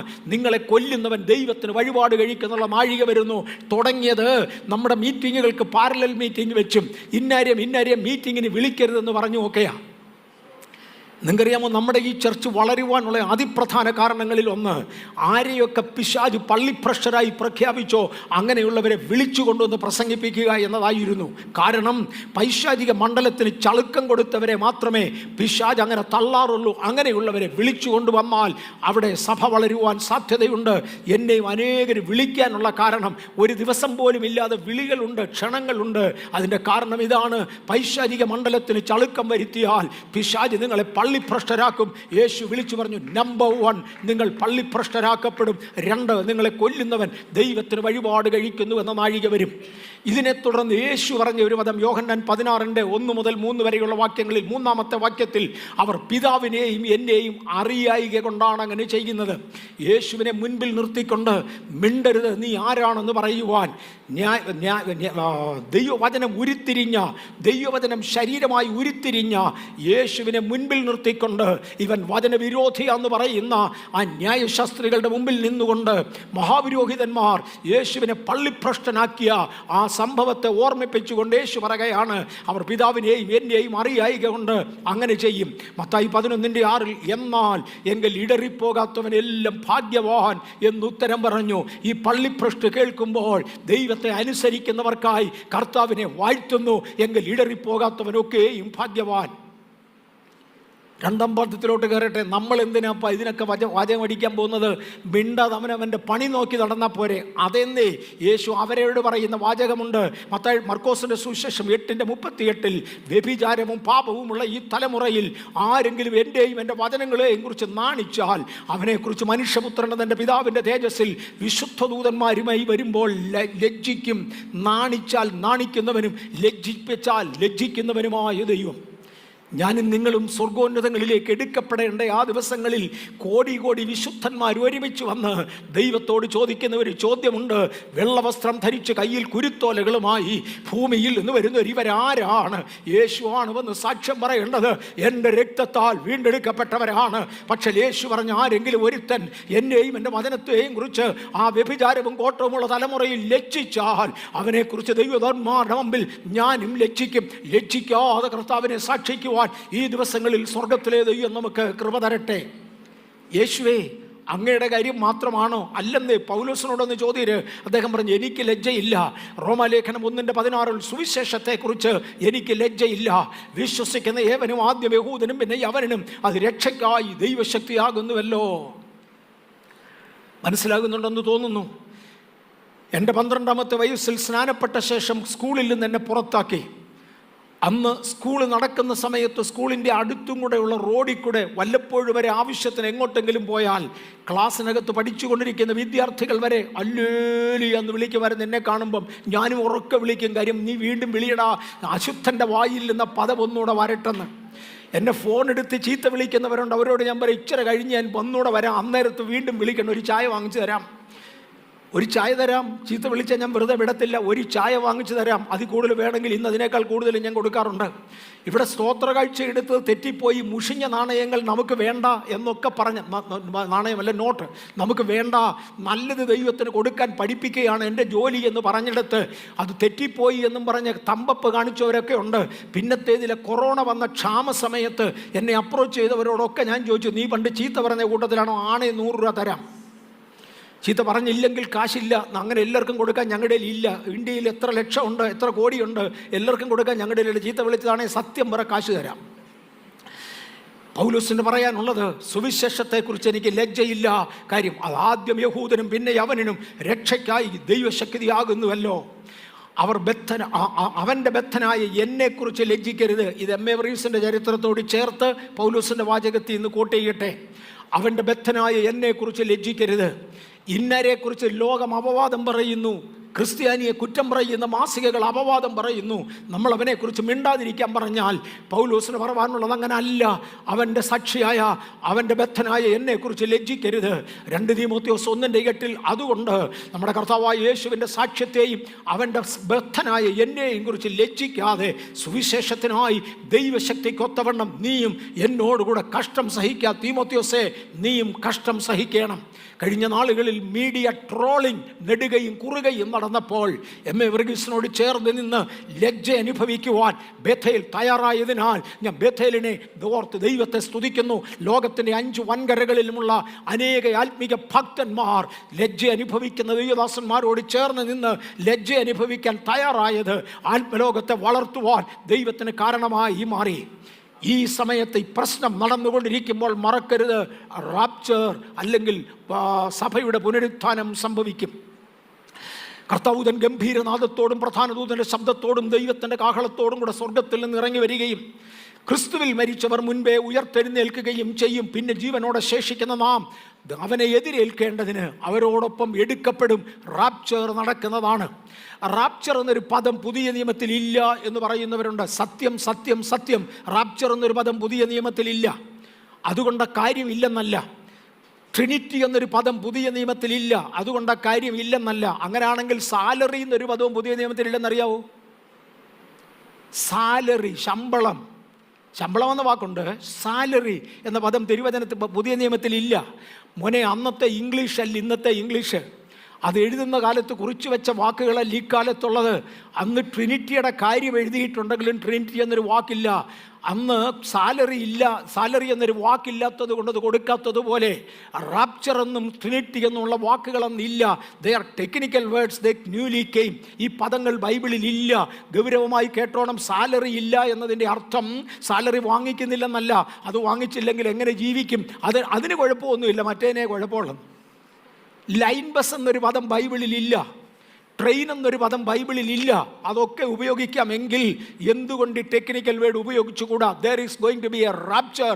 സഭ ഇവിടെ നിന്ന് എടുക്കപ്പെടുന്ന ഒരു ദിവസമുണ്ട്. ആരായിരിക്കും? അബ്രഹാമും തന്നോട് ചേർന്ന് നിൽക്കുന്ന ഒരു സന്തതിയും സ്വർഗത്തിലേക്ക് എടുക്കപ്പെടും. The Abrahamic group. എന്നിട്ട് ദൈവസഭ വിശുദ്ധ കന്യകയായി അവൾ ഭൂമിയിലേക്ക് ക്രിസ്തുവിനോടൊപ്പം തിരിച്ചു വരും എന്നൊരാശയം മാത്രം ഞാൻ ഈ ചിത്രങ്ങൾ കൊണ്ട് കാണിച്ചിട്ട് മുന്നോട്ട് പോകട്ടെ. സഭ തയ്യാറാകട്ടെ. എന്നാൽ ഭീരുക്കൾ, അവിശ്വാസികൾ, അറയ്ക്കപ്പെട്ടവർ, കൊലപാതകന്മാർ, ദുർനടപ്പുകാർ, ക്ഷുദ്രക്കാർ, ബിംബാരാധികൾ എന്നിവർക്കും ഭോഷ്ക് പറയുന്ന ഏവർക്കുമുള്ള ഓഹരി തീയും ഗന്ധവും കത്തുന്ന പൊയ്കയിലത്രേ. അത് രണ്ടാമത്തെ മരണം. വെളിപ്പാട് പുസ്തകത്തിൽ യേശു രേഖപ്പെടുത്തുന്നതാണിത്. മലാഖിയുടെ പ്രവചനത്തിൽ പഴയ നിയമത്തെ കൺക്ലൂഡ് ചെയ്യുമ്പോൾ മലാഖി ചുട്ടുകരിക്കുന്നതായ ഒരു അഗ്നിയെക്കുറിച്ച് വിളിച്ചു പറഞ്ഞു. പുതിയ നിയമത്തിൽ പ്രധാനമായും ദൈവം തിരഞ്ഞെടുത്ത പത്രോസ് അപ്പോസ്തലൻ സകലരെയും ചുട്ടുകരിക്കുന്ന ദൈവത്തിൻ്റെ വചനത്തെക്കുറിച്ച് പറഞ്ഞു. കർത്താവായി യേശുവിൻ്റെ സ്വന്തം വാഗൊണ്ട് പറയുന്നതാണ്. ഭീരുക്കൾ, അവിശ്വാസികൾ, അറയ്ക്കപ്പെട്ടവർ, കൊലപാതകന്മാർ, ദുർനടപ്പുകാർ, ക്ഷുദ്രക്കാർ, ബിംബാരാധികൾ എന്നിവർക്കും ഭോഷ്ക് പറയുന്ന ഏവർക്കുമുള്ള ഓഹരി തീയും ഗന്ധവും കത്തുന്ന പൊയ്കയാണ്. അത് കർത്താവ് കരുതി വച്ചിട്ടുണ്ട്. ഭൂമിയുടെ മേൽ കർത്താവ് തീയിടും. സഭ തയ്യാറാകട്ടെ. നിങ്ങളുടെ അജ്ഞാതകാലത്ത്, എൻ്റെ ദൈവമേ, ഞാൻ എങ്ങനെ നിർത്തും? നിങ്ങളുടെ അജ്ഞാതകാലത്ത് നടന്നിരുന്ന, നിങ്ങളുടെ മോഹങ്ങളെ ആശ്രയിച്ച് നടന്നിരുന്ന ആ നടപ്പ്, പരിശുദ്ധാത്മാവിനെക്കുറിച്ചുള്ള പരിജ്ഞാനം ഇല്ലാതിരുന്ന കാലത്ത് ഒരുപാട് ലോകമോഹത്തിൽ നടന്നവർ നമ്മുടെ ഇടയിലുണ്ട്. കാരണം പരിശുദ്ധാത്മാവിനെക്കുറിച്ചുള്ള ബോധം എന്തുകൊണ്ടോ അവർക്കില്ലാതെ പോയി. നിങ്ങളുടെ അജ്ഞാതകാലത്തുണ്ടായിരുന്ന മോഹങ്ങളെ മാതൃകയാക്കാതെ എല്ലാ നടപ്പിലും വിശുദ്ധരാകുവീൻ. നിങ്ങളുടെ പ്രവാസകാലം ഭയത്തോടെ കഴിപ്പീൻ. വിശുദ്ധി എന്ന പദത്തിൻ്റെ ഒന്നാമത്തെ അർത്ഥം വേർപാടെന്നാണ്. ദൈവം 7-ാം നാളിനെ ശുദ്ധീകരിച്ചു എന്നിട്ട് പറഞ്ഞ് അന്ന് സാമാന്യ വേല ചെയ്യരുത്. വേർപാടിനെയാണ് വിശുദ്ധി എന്ന് വിളിക്കുന്നത്. യോശുവയുടെ പുസ്തകം 24:15 ഞാനും എൻ്റെ കുടുംബവും ഞങ്ങളെ യഹോവയെ സേവിക്കും. നിങ്ങൾക്ക് 1-2 ഓപ്ഷൻസ് ഉണ്ട്. ഒന്നുകിൽ മിസ്രയീമിൽ നിങ്ങൾ സേവിച്ചിരുന്ന ദൈവങ്ങളെ സേവിക്കാം, ഇല്ലെങ്കിൽ നദിക്ക് അക്കരെ കണ്ട ജാതികൾ സേവിച്ചിരുന്ന ദൈവങ്ങളെ സേവിക്കാം. 3 യഹോവയെ ദൈവത്തെ സേവിക്കാം. ഞാനും എൻ്റെ കുടുംബവുമോ ഞങ്ങൾ യഹോവയെ സേവിക്കും. ഇന്ന് പകൽ കുടുംബമായി യഹോവയെ സേവിപ്പാൻ ഇറങ്ങിത്തിരിച്ച വിശുദ്ധന്മാർക്കായി ഞാൻ ദൈവത്തെ സ്തുതിക്കുന്നു. സഭ തയ്യാറാകട്ടെ. അധർമ്മമൂർത്തിയെക്കുറിച്ച് 2 തെസ്സലോനിക്കർ 2-ാം അധ്യായത്തിൽ കാണുവാൻ കഴിയുന്നു. അധർമ്മമൂർത്തിയായി വെളിപ്പെടുവാനുള്ള ഒരുവളുടെ ഒരു രൂപം പെരുവെള്ളത്തിൻ്റെ മേലിരിക്കുന്ന സ്ത്രീയെന്നും ധൂമ്രവസ്ത്രം ധരിച്ച സ്ത്രീയെന്നും ലോകത്തിൻ്റെ മത്ത് പിടിപ്പിക്കുന്ന ലഹരിക്ക് വിധേയമായ സ്ത്രീയെന്നും ഒക്കെ അവളെക്കുറിച്ച് എതിർ ക്രിസ്തുവിനോടുള്ള ബന്ധത്തിൽ ചിത്രീകരിക്കുന്ന ഒരു ചിത്രമാണ് ഞാൻ ഈ വലത്തെ ടോപ്പ് കോർണറിൽ കൊടുത്തിരിക്കുന്നത്. ആരും ഏതു വിധേനയും നിങ്ങളെ ചതിക്കരുത്. ആദ്യമേ വിശ്വാസത്യാഗം സംഭവിക്കുകയും നാശയോഗ്യനും അധർമ്മമൂർത്തിയുമായവൻ വെളിപ്പെടുകയും വേണം. നാശയോഗ്യനും അധർമ്മമൂർത്തിയുമായവൻ വെളിപ്പെട്ടു വരണമെങ്കിൽ സഭയ്ക്കകത്ത് ഈ മാതൃകാദോഷം നടന്നേ മതിയാകൂ. അവനെ കൊണ്ടുവരേണ്ടതിന് വേണ്ടി ഈ മാതൃകാദോഷം സഭയ്ക്കകത്തേക്ക് പിശാചിടും. അവൻ ദൈവാലയത്തിൽ ഇരുന്നു കൊണ്ട് ദൈവമെന്ന് നടിച്ച്, മനസ്സിലായോ? ഇവൻ ലോകത്തിൽ നരകത്തിൽ കിടക്കുമെന്നല്ല, അവൻ ദേവാലയത്തിൽ വന്നു കയറും. അവൻ സഭാരാധനകളിൽ വന്നു കയറും.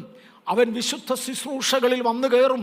അവൻ നമ്മുടെ പ്രധാനപ്പെട്ട മീറ്റിങ്ങുകളിൽ ഉപവാസ പ്രാർത്ഥനയിലൊക്കെ വന്നു കയറും.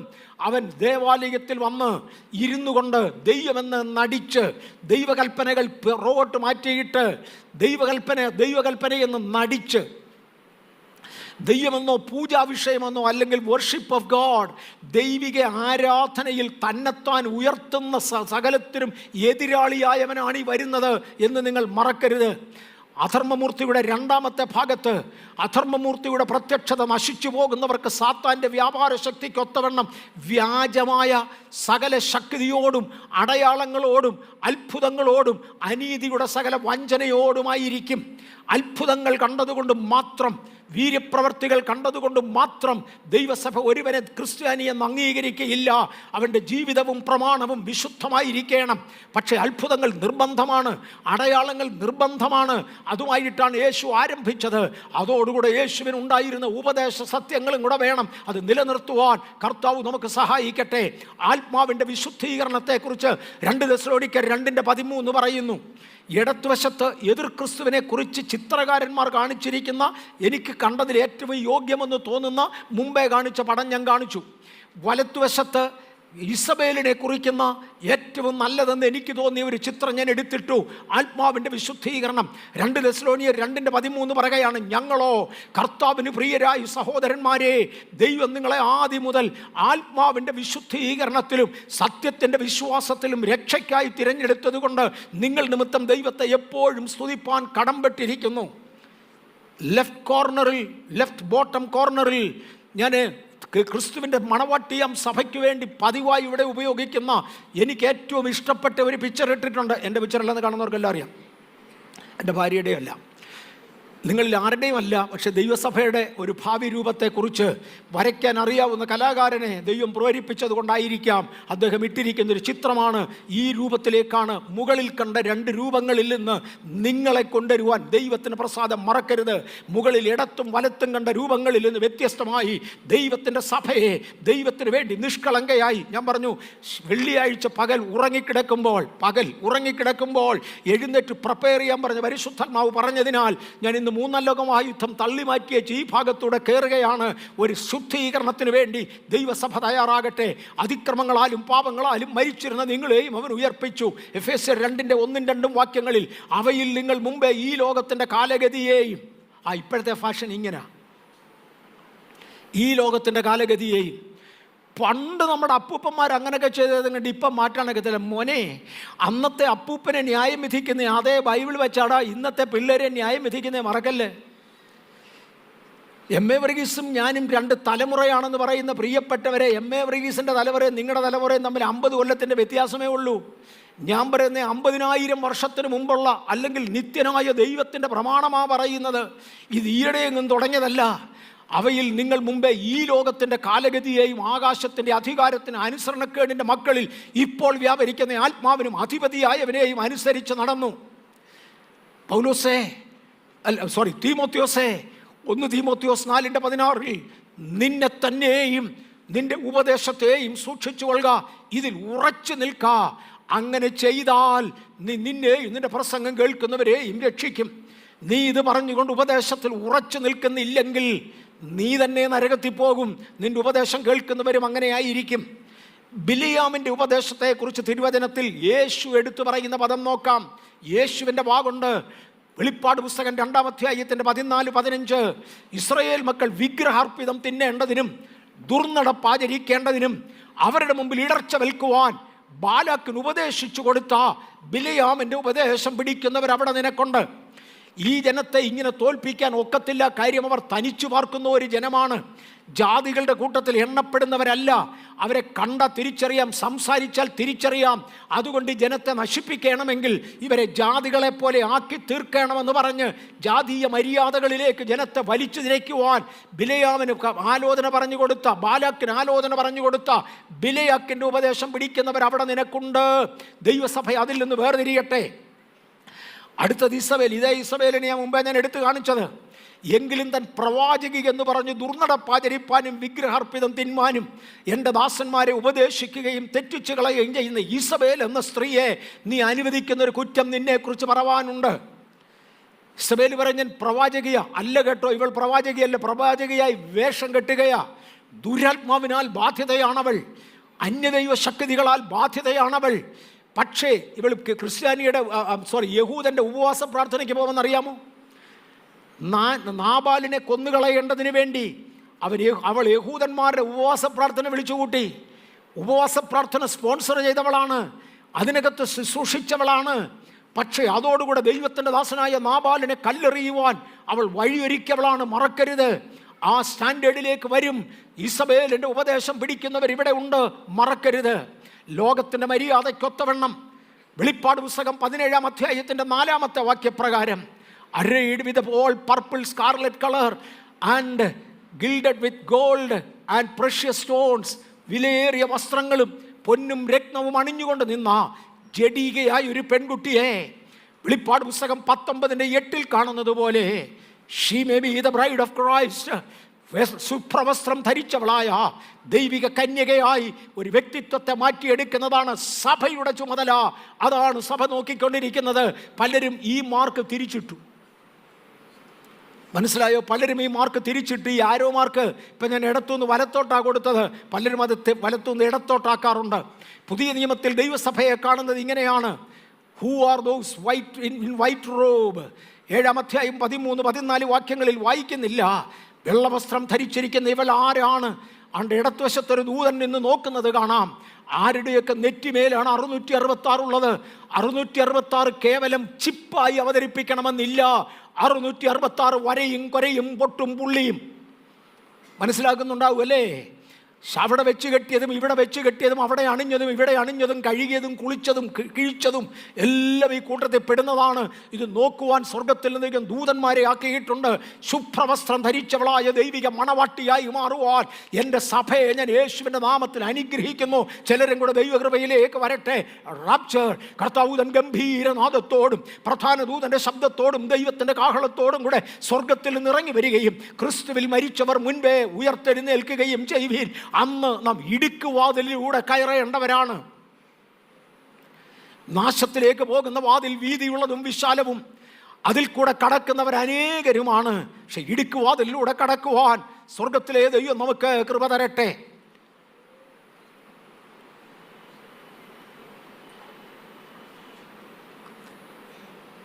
അതോട് ചേർന്ന് സ്വർഗത്തിലേക്ക് എടുക്കപ്പെട്ടവർ കുഞ്ഞാടിൻ്റെ കല്യാണ സദ്യക്ക് ഇരിക്കും എന്ന് മറക്കരുത്. കുഞ്ഞാടിൻ്റെ കല്യാണ സദ്യക്ക് ഇരിക്കുമെന്ന് മറക്കരുത്. അവിടെയും കല്യാണ വസ്ത്രം ഇല്ലാത്തവരായി വരാതിരിക്കുവാൻ ദൈവകരങ്ങളിൽ നമുക്ക് ഏൽപ്പിക്കാം. വിശുദ്ധന്മാരില്ലാത്ത ലോകത്തിൽ എന്ത് സംഭവിക്കും? ഞാൻ അവിടോട്ട് ഇപ്പോൾ പോകുന്നില്ല. എൻ്റെ തേർഡ് വാളിൻ്റെ കണ്ടിന്യൂറ്റി എനിക്ക് അവിടെ പോകാൻ നോക്കത്തില്ല. എന്നാൽ വിശുദ്ധന്മാരില്ലാത്ത ലോകത്തിൽ കഴിഞ്ഞ ആഴ്ച നമ്മൾ ചിന്തിച്ചു, മുള്ളുകളുടെ ഇടയിലെ താമരയാണ് ദൈവസഭ. ഈ താമര ഇവിടെ നിന്ന് മാറിയാൽ, ആ റാപ്ചർ കഴിഞ്ഞാൽ മുള്ളുകൾ തന്നെ ഇവിടെ ശേഷിക്കും. നമ്മൾ ലോകത്തിൻ്റെ ഉപ്പാണ്. ഇതിവിടെ നിന്ന് മാറ്റപ്പെട്ടാൽ ഉപ്പില്ലാത്ത ലോകം അവശേഷിക്കും. കാരമില്ലാത്ത ഉപ്പ് നമ്മുടെ ഇടയിൽ പലരുമുണ്ട്. അതിനെ ചവിട്ടിക്കളയാനായി ഏൽപ്പിക്കും. വെളിച്ചമങ്ങ് പോയി കഴിഞ്ഞാൽ നാം ലോകത്തിൻ്റെ വെളിച്ചമാണ്. വെളിച്ചമങ്ങ് പോയി കഴിഞ്ഞാൽ ഇരുൾ തന്നെ വ്യാപരിക്കും. വിശുദ്ധന്മാരില്ലാത്തൊരു ലോകം. World war 3. ഞാൻ വേൾഡ് വാർ 3 തൽക്കാലം നിൽക്കുന്നില്ല. അതിവേഗത്തിലൊരു പോക്ക് പോകുകയാണ്. ആ ലോകത്തിൽ ഇവിടെ ഒരുപാട് കാര്യങ്ങൾ സംഭവിക്കും. ഇപ്പം ഞാൻ അവിടെ എങ്ങും നിൽക്കുന്നില്ല. കർത്താവ് എന്തെങ്കിലും അനുവദിച്ചാൽ അന്നൊരു ദിവസം ഞാൻ അവിടെ മടങ്ങി വന്നോളാം. നിമ്രോദിൻ്റെ ഭരണകാലത്തേക്ക് വീണ്ടും ഒന്ന് വരികയാണ്. ലോകരാഷ്ട്രങ്ങൾ, നിമ്രോദിൻ്റെ മക്കൾ, നിമ്രോദിനുള്ളവർ ഒരുമിച്ച് കൂടേണ്ടതിന് രാജാക്കന്മാർ ഒരുമിക്കണമെന്ന് ദൈവവചനത്തിൻ്റെ പ്രമാണമാണ്. UNO ആയതിനു വേണ്ടി കൊണ്ടുവന്നു. വെളിപ്പാട് പുസ്തകം 13-ാം അധ്യായത്തിൻ്റെ 7-ാമത്തെ വാക്യത്തിൽ വിശുദ്ധന്മാരോട് യുദ്ധം ചെയ്തവരെ ജയിപ്പാനും അതിന് അധികാരം ലഭിച്ചു. സകല ഗോത്രത്തിന്മേലും വംശത്തിന്മേലും ഭാഷമേലും ജാതിമേലും അധികാരം ലഭിച്ചു.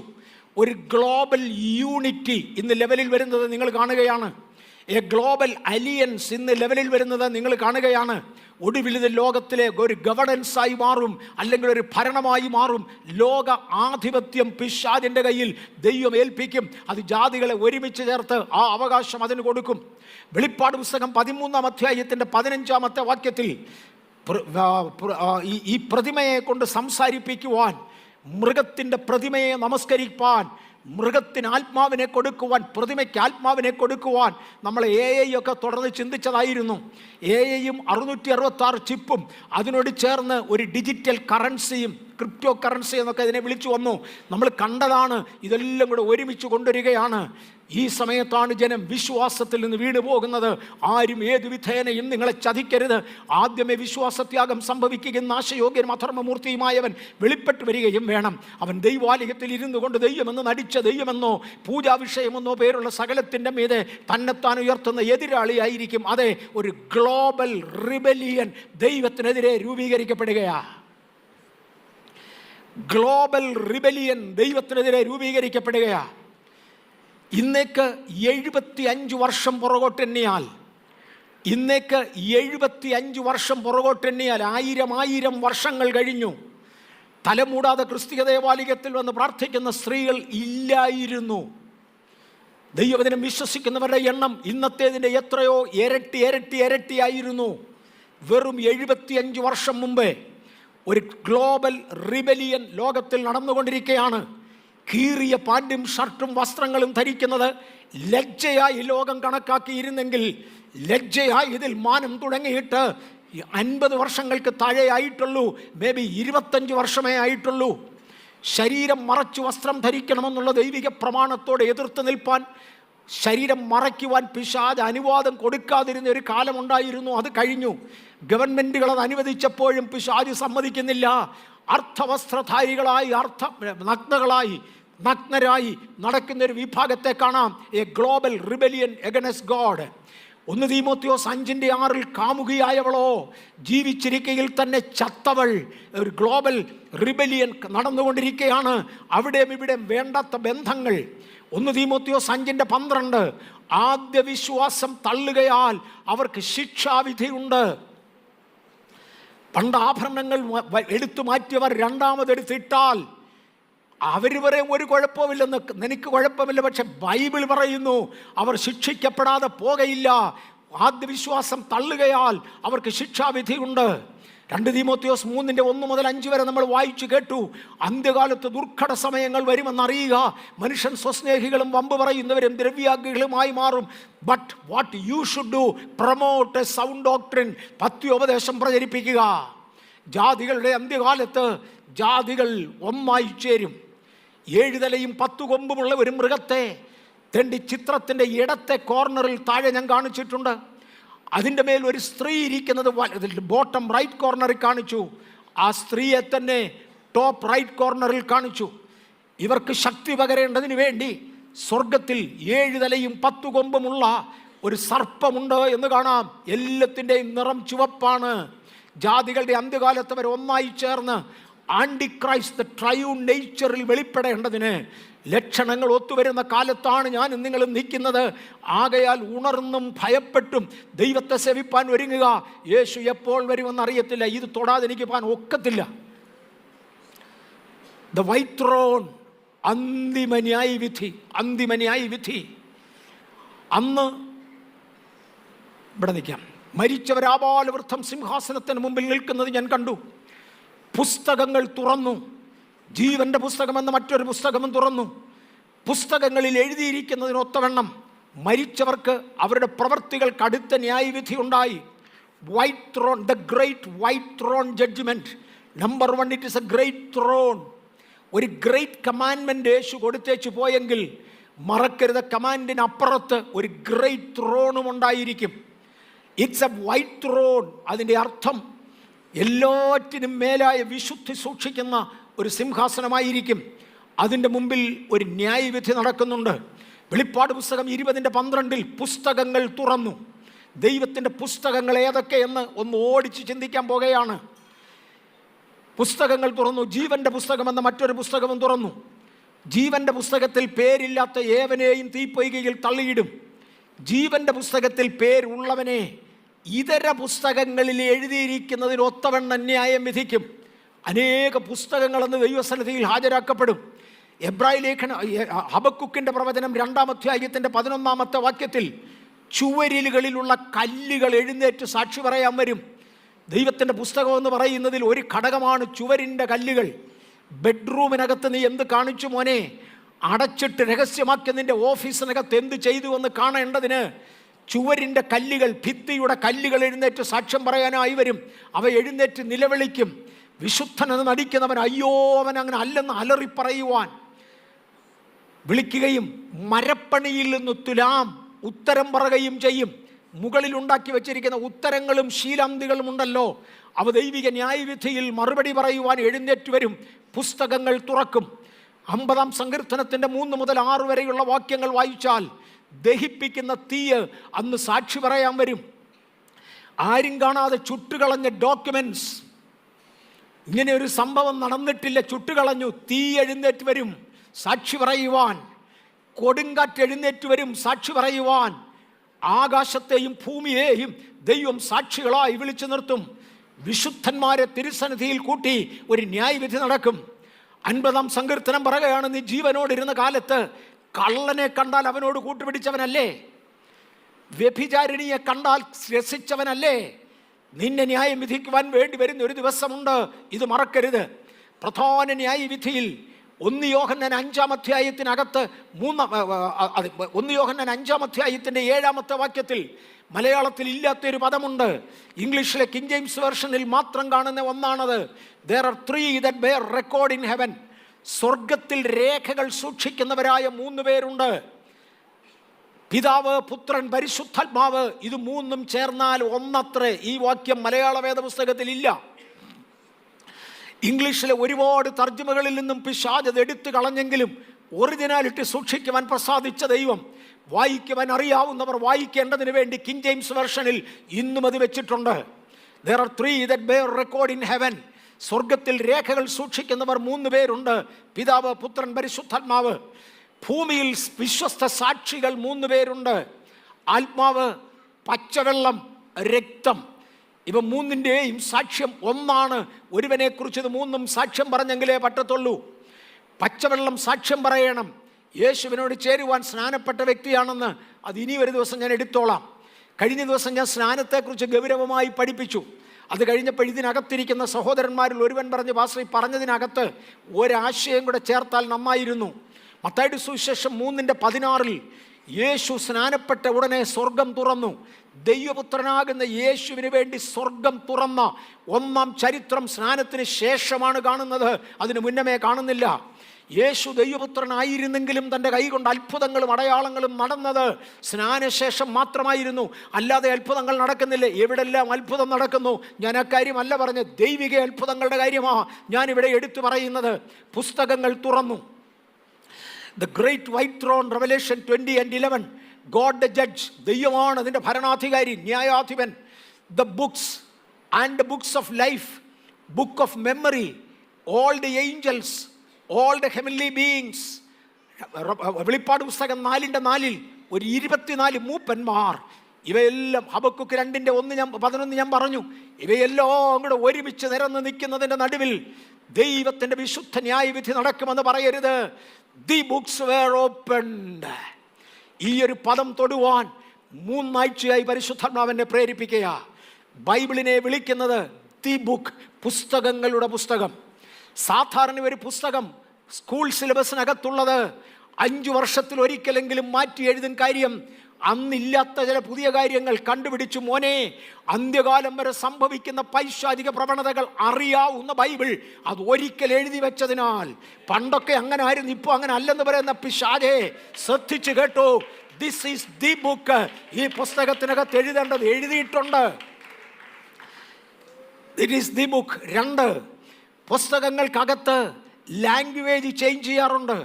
കാര്യം, അന്നന്നത്തെ ഭാഷ. പക്ഷെ നിങ്ങൾക്കറിയാമോ, വേദപുസ്തകം എഴുതിയിരിക്കുന്ന ഭാഷ, വേദപുസ്തകം തന്നെയല്ല, ഇതര മതഗ്രന്ഥങ്ങളിലും ചിലതങ്ങനെയുണ്ട്.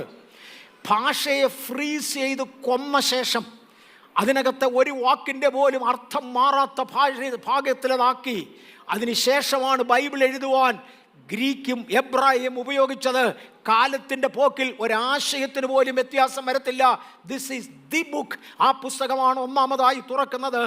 The textbook need a timely change because of information, lifestyle and the world around keep changing. Lifestyle change ചെയ്തുകൊണ്ടിരിക്കും. ക്രിസ്ത്യാനിക്ക് ചേഞ്ച് ചെയ്യത്തില്ല. കാര്യം, it is from the book. ആകയാൽ ചേഞ്ച് ചെയ്യുന്നില്ല. For it contain every need and every information for every generation. ഇതിൻ പ്രകാരം പോകാത്തവർക്ക് വേണ്ടി വരുന്നുണ്ട് ഒരു മഹാ ന്യായവിധി. ആ കാര്യം മറക്കരുത്, ആ കാര്യം മറക്കരുത്. ഒരു മഹാ ന്യായവിധി വരുന്നുണ്ട്. ആ അഗ്നിയിൽ കിടന്ന് വെന്തെരിയുന്നതിന് മുന്നമേ ദൈവത്തിന് വേണ്ടി വേർതിരിയുവാൻ ദൈവസഭ തയ്യാറാകട്ടെ, ദൈവസഭ തയ്യാറാകട്ടെ. പണ്ടുകാലം മുതൽ ജീവിച്ചിരുന്ന മഹാമനസ്കന്മാരെ മൊത്തം ഇങ്ങോട്ട് വിളിച്ചു കൂട്ടിയേച്ചു പറഞ്ഞു, മാറ്റമില്ലാത്ത എൻ്റെ വചനം ഇന്നും നിലനിൽക്കുന്നതാണ്. ഞാൻ ഇവരെ ആരെയും കുറിച്ച് വിശദീകരിക്കുന്നില്ല. യഹൂദനെ കഷ്ടപ്പെടുത്തുകയും ക്രിസ്ത്യാനിയെ സിംഹങ്ങളുടെ ഗുഹയിൽ ഇട്ടുകളയുകയും ചെയ്ത മഹാരഥന്മാരെ വരിക, ന്യായവിധിക്ക് തയ്യാറായി വരിക. സംഭവങ്ങൾ മുഴുവനും എഴുതിയിട്ടുണ്ട്. പെന്തക്കോസ്തുകാരനെ കളിയാക്കുന്ന, മേലാൽ സ്റ്റേജുകളിൽ കേറ്റരുതെന്ന് പറയുന്ന, ന്യായപ്രമാണ വിദഗ്ധന്മാരെയും അന്ത്യകാലത്തെ പരീശന്മാരെയും മഹാപുരോഹിതന്മാരെയും വരെ ന്യായം വിധിക്കുന്ന ദൈവത്തിൻ്റെ ദിവസമുണ്ട് എന്ന് മറക്കരുത്. പുസ്തകങ്ങൾ തുറന്നു. അവനവൻ്റെ സമ്പ്രദായത്തിനൊത്തവണ്ണമല്ല, സഭകളുടെ മര്യാദയ്ക്കൊത്തവണ്ണമല്ല, കമ്മിറ്റികളുടെ തീരുമാനത്തിനൊത്തവണ്ണമല്ല, ബോർഡുകളുടെ ആശയപ്രകാരമല്ല, വചനപ്രകാരം ന്യായം വിധിക്കുന്ന ദൈവിക ന്യായവിധിയെ നേരിടുവാൻ ദൈവസഭ തയ്യാറാകട്ടെ. അനീതി ചെയ്യുന്നവൻ ഇനിയും അനീതി ചെയ്യട്ടെ, അഴുക്കുള്ളവൻ ഇനിയും അഴുക്കായിരിക്കട്ടെ, നീതിമാൻ ഇനിയും നീതി ചെയ്യട്ടെ, വിശുദ്ധൻ ഇനിയും തന്നെ തന്നെ വിശുദ്ധീകരിക്കട്ടെ.